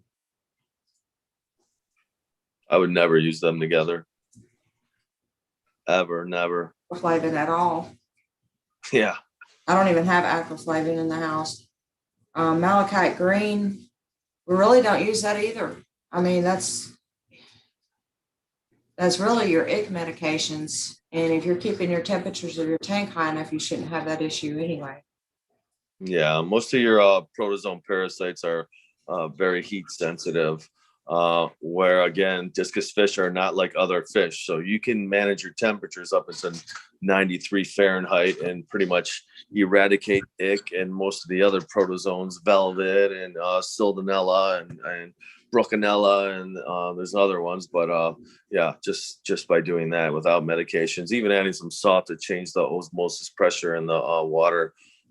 These are things you can do without using medicating.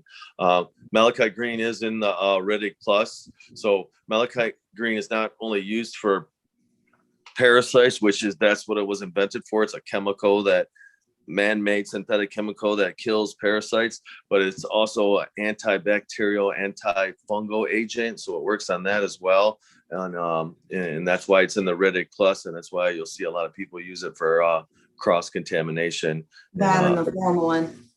Yeah, and the formalin again, another synthetic chemical used for external bacteria, protozoan parasites, which works well as an antibacterial agent too. By the way, I meant to say hi to Ray. Ray Christopher's in the group too, watching. Hey Ray, earlier. Thanks for joining. I did talk to Ray this morning, and the fish are doing the same, but they're not worse, so that's good. Very good, very good. Oh yeah, Ray, I did speak with him briefly yesterday as well. Very good. Joe, thank you for not mentioning the name. We do appreciate that. We are not here to bash anybody, so we're going to try to keep it to that. I don't feel like I bash Petco and PetSmart. They are box stores. They're not suppliers. They're not. Oh, I hardly doubt their feelings are hurt. No, I don't feel bad about that, but I'm not going to mention any other suppliers in that way. Right, and I when Joe brought that up, but like I mentioned, yeah, no names named, but again, you get these suppliers that have been doing this 3, 4 years, 5 years.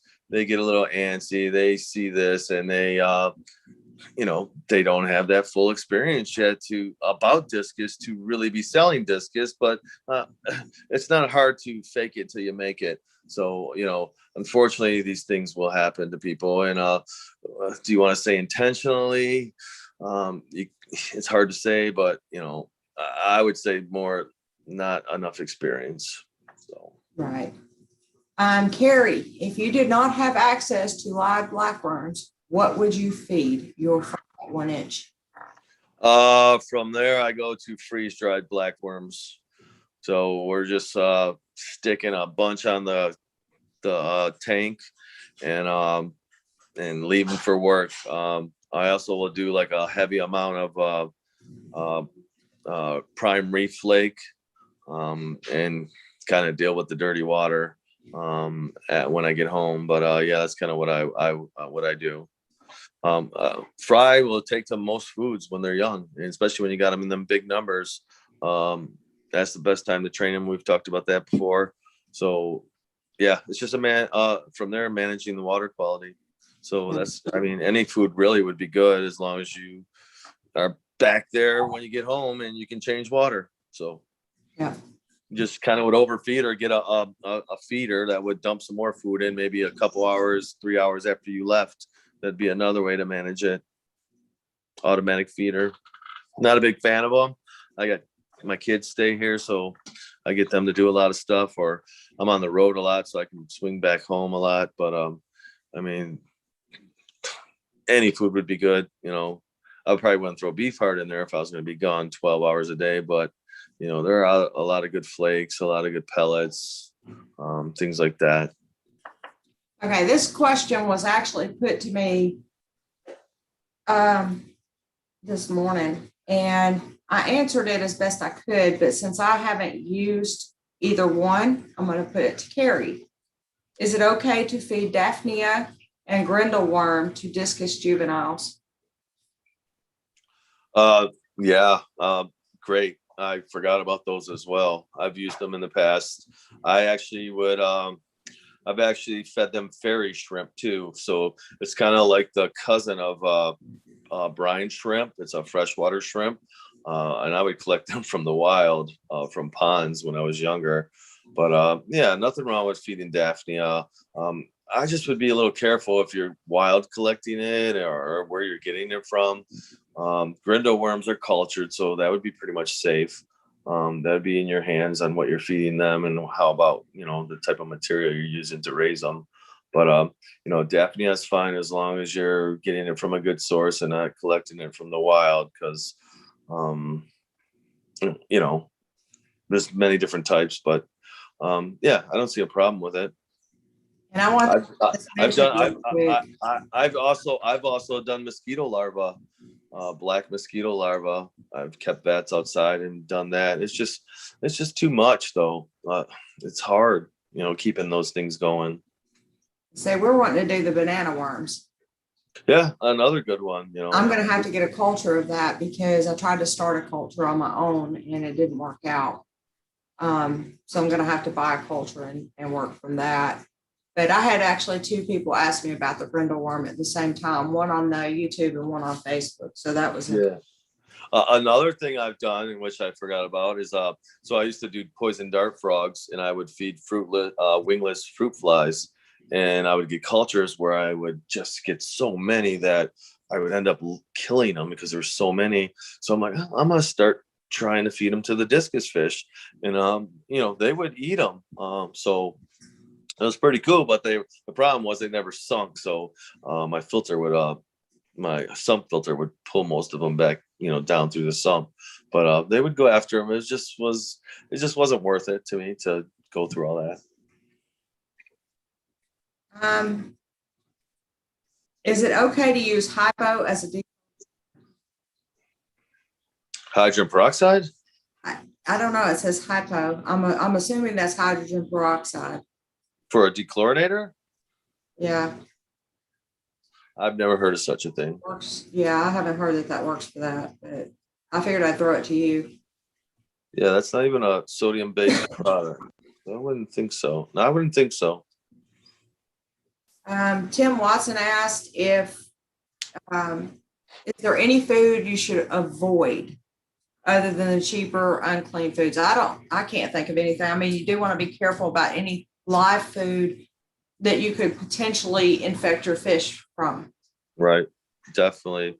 Yeah. So I tend to stick with saltwater foods. So. Right. Yeah. You want to be careful with live blackworms. You want to be careful with live brine shrimp from a pet store out of a fish tank that they're selling portions out of. Tuba fix worms. Different brands of bloodworms. Yeah. So I mean, you know, red wigglers and worms that you collected out of the soil after someone fertilized or things like that. So yeah, you have to be careful on certain things. And somebody just mentioned the earthworms and the red wigglers. You do have to be careful if you're wild because of the fertilizers and pesticides. Mm-hmm. The thing.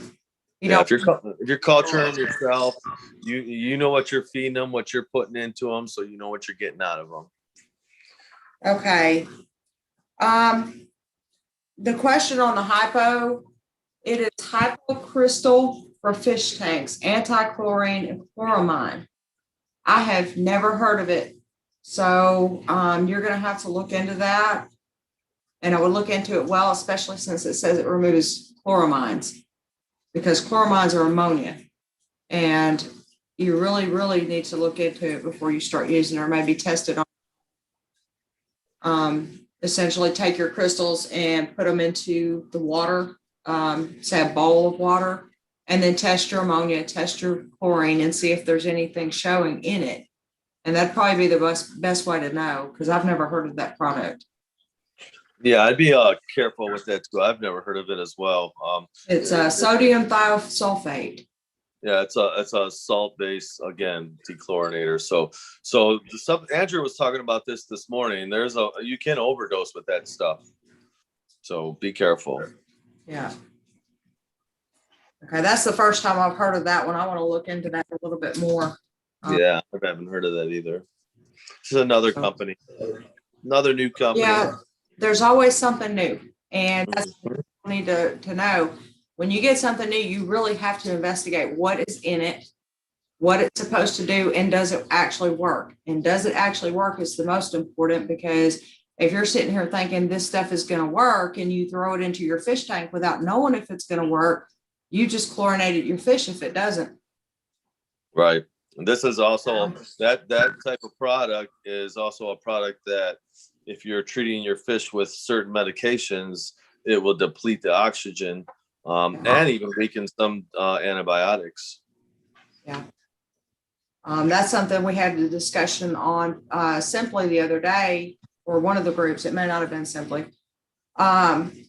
She lost her cycle in her tank, and she was treating in quarantine. And I said, you might as well stop treating and just do salt treatment, keep her water changes up until the cycle comes back. And she didn't know that Prime can remove some of the medications from the water. We do not know which ones. So right. Until the Prime treatment is finished, I would just, not even medicate. Yeah, you can neutralize PP with Prime. Yeah. All the copper-based products. And everybody knows that Prime removes metals from the water. Well, copper is a metal. Yes. Copper-based medicines are ineffective.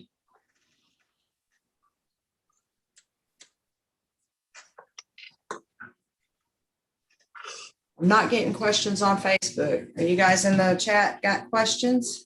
It's getting warm outside, so everybody's like, you know what? I've been outside most of the morning. I actually got to wear shorts today. No, it's still too cold here, man. And we got that chill in the air still. Chill in the air.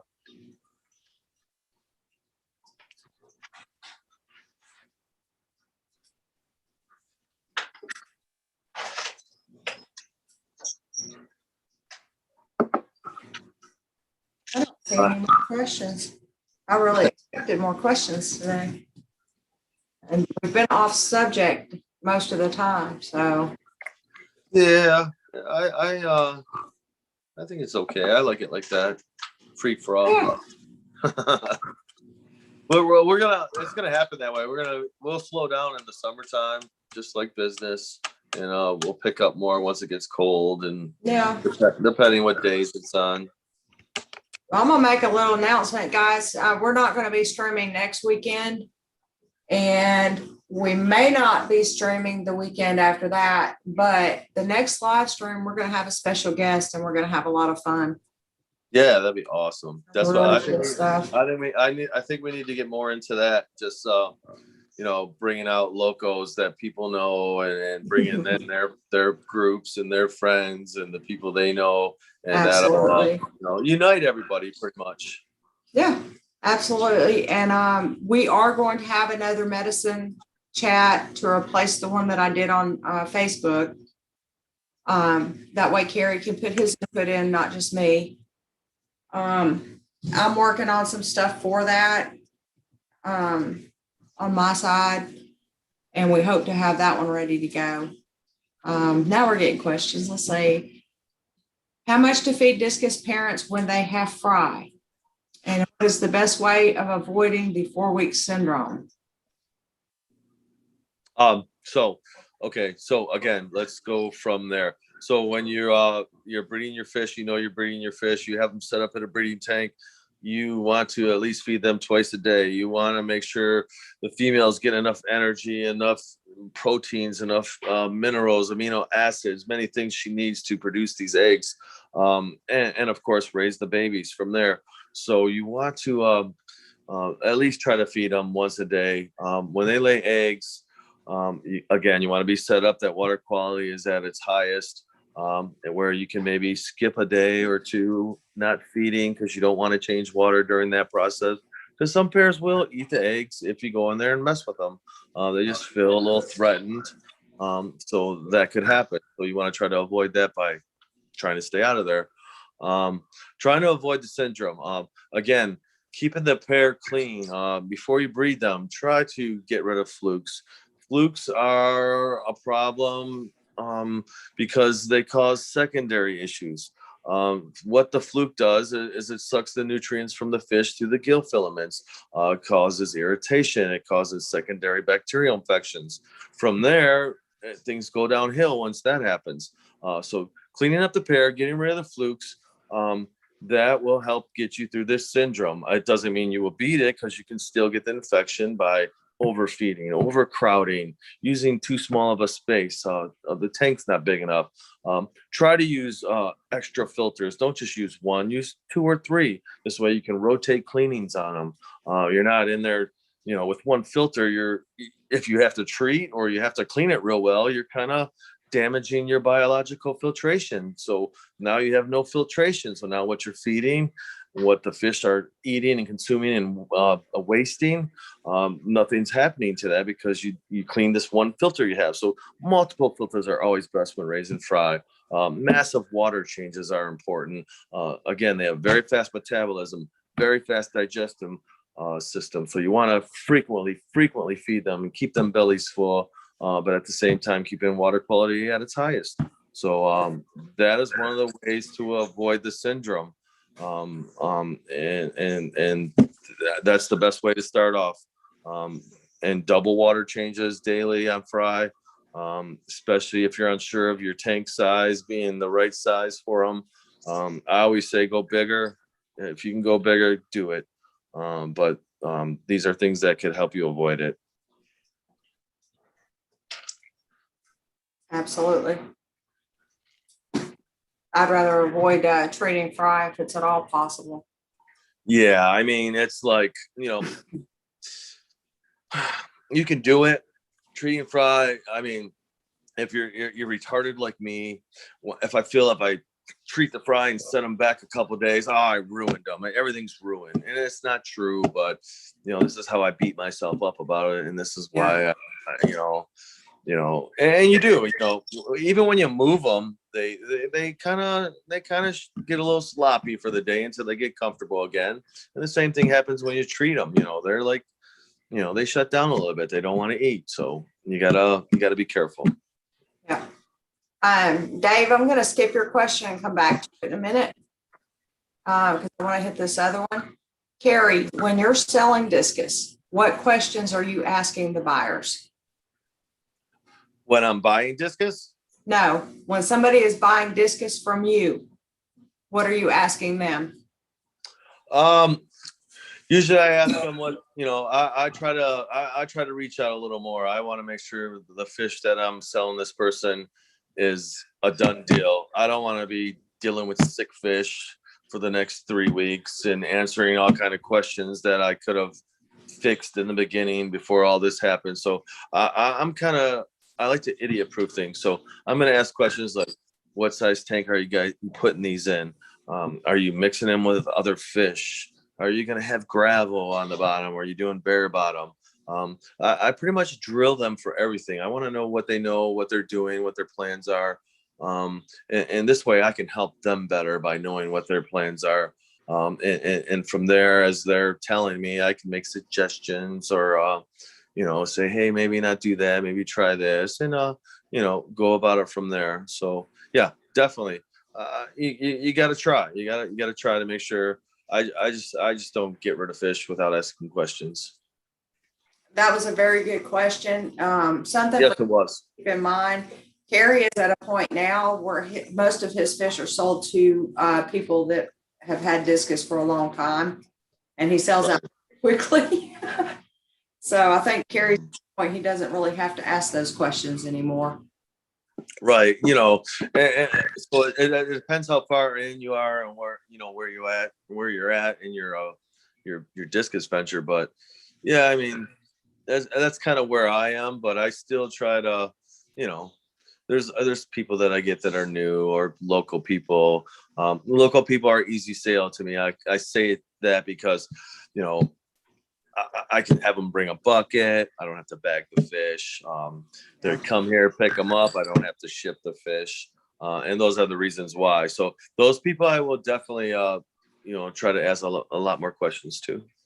Yeah. And see, I have an issue. I've had local interested, but when I tell them that they don't have to mess with their pH because their pH is lower than mine is, they tend to not call anymore. I don't know if they think I'm crazy or, because they've so much reading out there about, they have to be in this low pH water and this soft water. And then I tell them, oh, you don't have to worry about that. And I guess they think I'm crazy. I never hear from them again. So, well, I think more of that's the last minute impulse. Well, I can't say last minute, but those are like impulse buyers. So you got these people that they're bored, they have nothing to do, and now they want to just buy some fish. And they would only reach out to you. They'll reach out to many different sources, and just for that period of time, they will ask questions, want pictures, and the next day they're buying a puppy or something. So yeah, you'll get that. Yeah. But too, we've got our local store here, the local Petco. When they started bringing in discus, they had somebody that had aquarium experience, and she knows everything about all of these fish, and she's read up and researched the discus, knows everything there is to know about discus, and tells everybody that comes in the store that they have to have 6.8 or something pH or discus will not survive. And, everybody's hearing this, and that's such a bad thing here. It really is. Okay. Still here? Yeah, I'm looking at the questions. Dave Mathis wants to know where you can get grade A discus. My answer to that is you look around, you'll find them. A lot of the importers have them. You just have to look. You really do. Yeah, I'd reach out to Jeff. I'd reach out to Hans. I'd reach out to Hugh at Delotte Discus. I'd reach out to a few of these guys and tell them what you're after, tell them what you're looking for. Can you help me? Most of them are pretty honest and ethical guys where they're gonna, hey, Dave, I can help you. Dave, I can't help you. And it's pretty much that simple. Again, communication.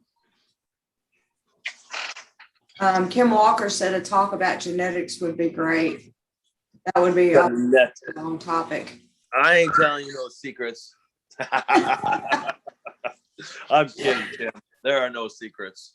No, I don't think there's enough known about the discus genetics, because I know she had mentioned, or it was either her or someone else had mentioned the angelfish genetics calculator.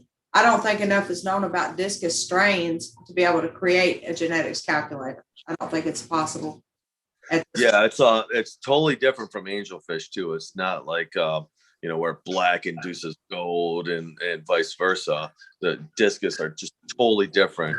Yeah. And a lot of it has to do with a lot of the mutations. So a lot of your newer varieties, which are not strains, they're just new varieties. They are created by using mutations. There are basic rules on what to use to cross and how to do things. But definitely, I wouldn't mind going over that. That'd be a great topic. Yeah. For example, we were just, I don't mean to like interrupt, blah, blah, I'm sorry. But we were like we were smashing pigeon bloods being crossed. But do you know that the white butterfly was created by using a silver pigeon and a guy crossing it with a cobalt discus?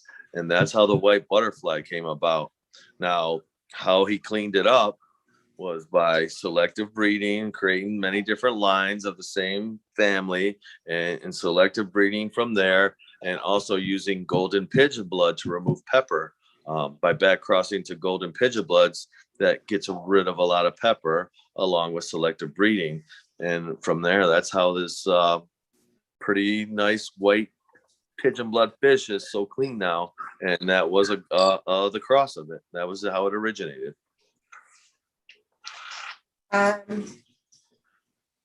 Sketchy said he invited Hans earlier today, but he is occupied. I'm assuming he means to watch the live stream.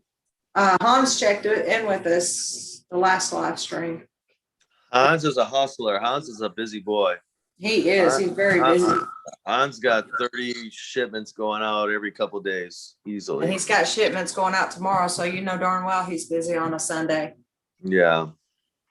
What is the best size to buy if someone is new to discus? Definitely a bigger fish. I would try to at least get 3.5, 4-inch fish. I was thinking 4.5 plus. Yeah. Yeah, I mean, you can't go wrong. The bigger you go, the better. Definitely. I'm a little risky, so you listen to Tammy. Yeah, Sketchy says you can bring me some fish when you come see Michigan football this fall. Everything means you, Carrie, because I don't see me driving to Michigan to watch a football game. Be coming to visit Carrie at some point. Sketchy. If you come to my house and park in my driveway and you bring a bucket, it'll be so much cheaper.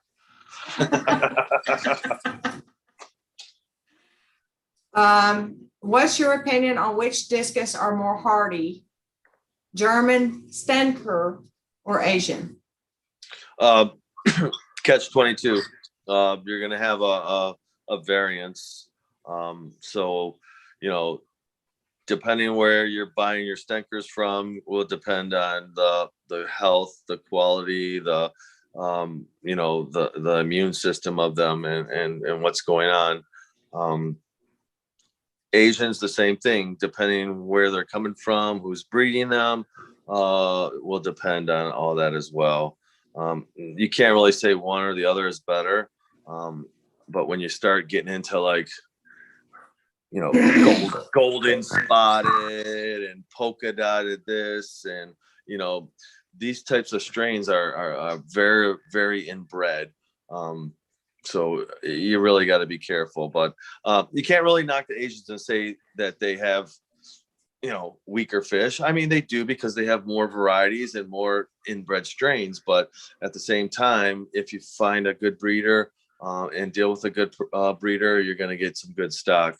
And the same is going to go for the German fish. German fish are massive.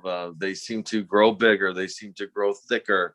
And this has been, if you just look from breeder to breeder, you'll see this yourself. They more originate of the wild colors, the wild variety, the shape, the halo that runs through the dorsal and quadruple fins. But it's again a catch-22. You'll see this giant German fish, and I'll say German fish, but then again, some Asian guy will throw this giant 8-inch monster up at you. Is he producing all these in one spawn? No, he's probably only getting 10 or 15 fish from a spawn. Or the German fish will probably, if you're not getting real crazy with like red checkerboards and the, inbred stuff. Yeah, that's a tough question. A good question, but it's tough. I can make it a little bit simpler. Yeah. In my opinion, they're all the same, but how they're treated depends on whether your fish are going sick or they're not going to be sick, or whether you're going to have issues or not going to have issues. Yeah. Your quarantine process is part of it. How they're shipped is part of it. How they're raised. A lot of breeders raise them in the medications And those fish are not going to be as strong as the fish that are not raised in medication. But as far as, basic, I think they're all pretty much going to be the same. Yeah, your albinos probably have a little bit lower immune system, but that's in every animal, not just in fish. But as far as Germany versus Asia, I think they're the same. Yeah. Thank you, Tammy. I may veer off course on certain things like that.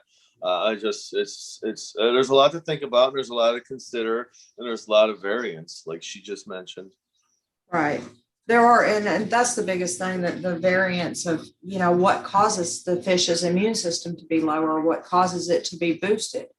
If Asian, German, if they're all raised in the same environment, if they're all raised on the same foods, they're all going to be just as healthy as each other. There's really not going to be a big difference between them. Right. Yeah. I mean, I'd agree 100%. I mean, genetics plays a role in size and that sort of thing, but as far as environmental, and I think that has a lot to do with whether or not your fish are hardy, is going to be more environmental and and that sort of thing. So, yeah, that's where a lot of these myths come about, just people having one experience with something and then they just put it out there and then it gets repeated. There's so many discus myths. One thing that's bothered me, and I made a mistake of looking at it incorrectly a few years ago, and it kept me away from a supplier that I shouldn't have even been away from. Something you have to remember when you see pictures on Facebook and you see pictures, on the internet. I saw these really ugly fish. I mean, they were football shaped. They had these big old eyeballs, and I'm thinking, good Lord, where did they come from? I do not want to buy from that breeder or that supplier. But you can't look at that. You have to look at what size were they when this person got them. And is this something that, they did to the fish? Because I think 9 times out of 10, they're not in the right type of tank. They're not getting enough water changes. They're not getting enough nutritious food. Right. And that can make them not turn out to be beautiful fish. I mean, right. A lot of wholesale places would do prevention treatments as well, even if the fish doesn't need it. Yeah, and that's something that's something that doesn't need to happen, honestly. Right. I see a lot of preventatives, especially with fry, small fry. A lot of people are using the PP treatment. Which honestly, I don't have anything against the PP treatment, but I do not think that if you're an inexperienced hobbyist, you need to be using PP because it is too dangerous. Most people are overdosing PP on these fish, and it is burning the gill filament, and it's just not a good thing. There are safer methods. You can use formaldehyde. You can use salt. There's other treatments besides the PP treatment. And if you've never used it and, you don't understand it, just because you see that particular video on YouTube, and I will tell you now, that particular video on YouTube, those fry were overdosed with that PP treatment. Right. It's kind of like saying you kind of need to experience the syndrome and kind of go through it to know what to look for, to kind of learn what you need to do from there. But it's hard for some people. I totally understand.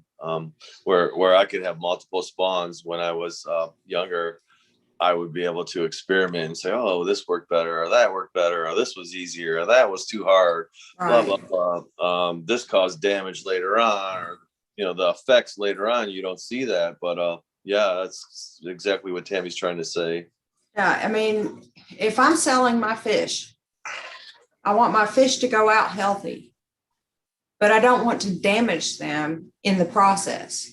Right. There's a safe method. I'm going to use that safe method. Why would you use something that's more dangerous when something safer is available? That whole situation right there just got me with that particular YouTube video. I've got a picture in a book, or actually I probably have it on my phone, that I could show you the proper color of a PP treatment for fry.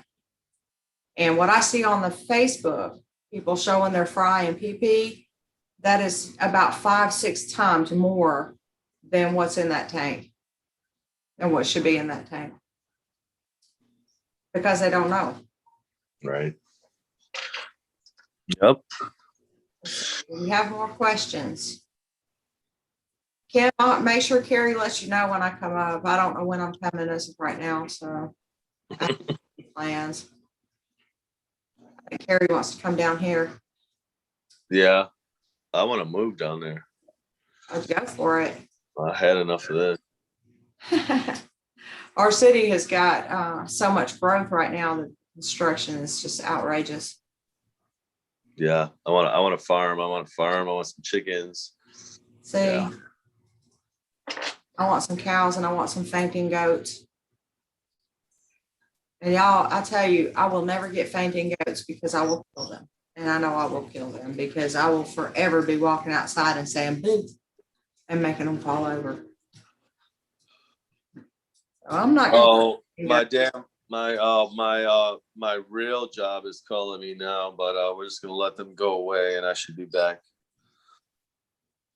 There we go. Are you back? I'm back. Probably another flooded basement or something. Right. I can't see you on the Zoom, so I'm on the Facebook, so I get the delay.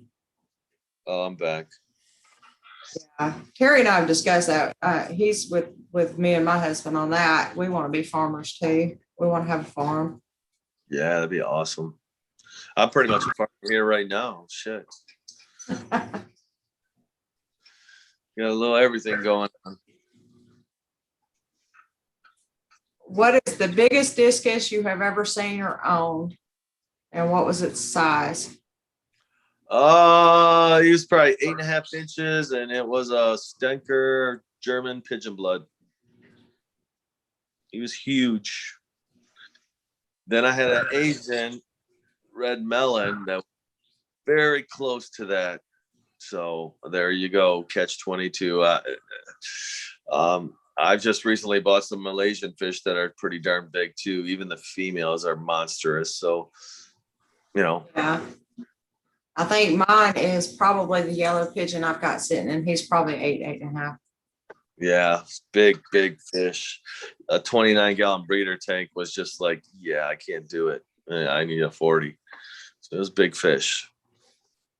Okay. How many discus in a spawn would you say would be? Okay. If you have a spawn, Carrie, fish.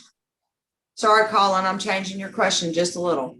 Okay, Carrie, if you've got 150 fish, how many of those fish would be A quality? Again, so that's going to depend on what you're breeding and what it is. So again, so we talked about this last week. So if these strains are more derived and closer related to wild stock, you'll hardly have any calls or defects. Again, birth defects can be caused by water quality and issues. So you could be one of those people that use all RO water and then go online and say all your fish have short gill plates and this and that because of the strain, and it's not true.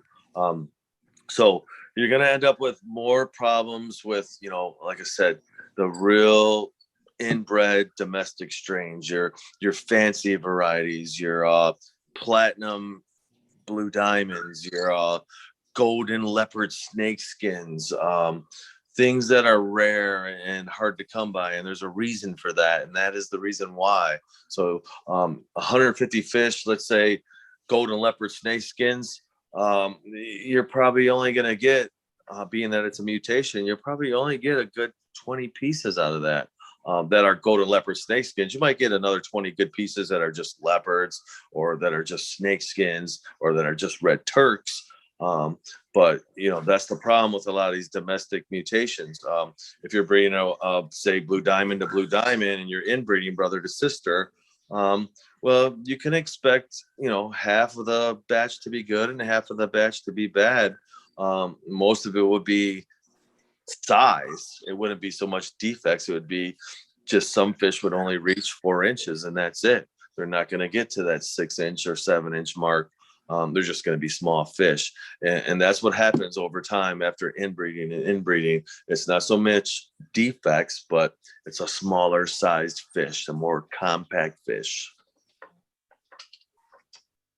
And that's like with my melon couple, we believe them to be batchmates, brother and sister. And from their breedings, though, we will get about 1/3 of them that are not even pigeon bloods, they're non-pigeons, the rose reds. From the other half, probably 2 or 3 of the other ones will be full pigeon bloods with striations and everything. And then we'll have a few melons and what looks like a couple Marlboro reds in there. Right. Yeah. A variety from it. Yeah. If you could like tell me exactly what you're breeding, I can't be 100% not knowing the grandparents of the fish you're breeding, but I can give you a general idea, an ideal just by the rules of genetics on what you're using and doing, on what you're going to get. So right, and it all depends on what went into creating that strain. Right. So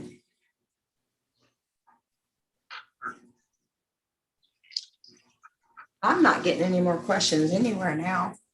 It's all quiet, Carrie. Time to barbecue. I'm telling you, got that grill up. All right, you guys, we've been at this for 2 hours, so I guess we're going to call it a night. Thanks for joining us, It's everyone fun. that joined us. I appreciate it. Like I said, we're rookies at this. We'll only get better, and hopefully we can build something here and join everyone together. That sounds like a plan. All right. Good night, everyone. Good night. Take care, Tammy. You too, Carrie. Bye-bye. I gotta get that. Well, you guys want to eat again?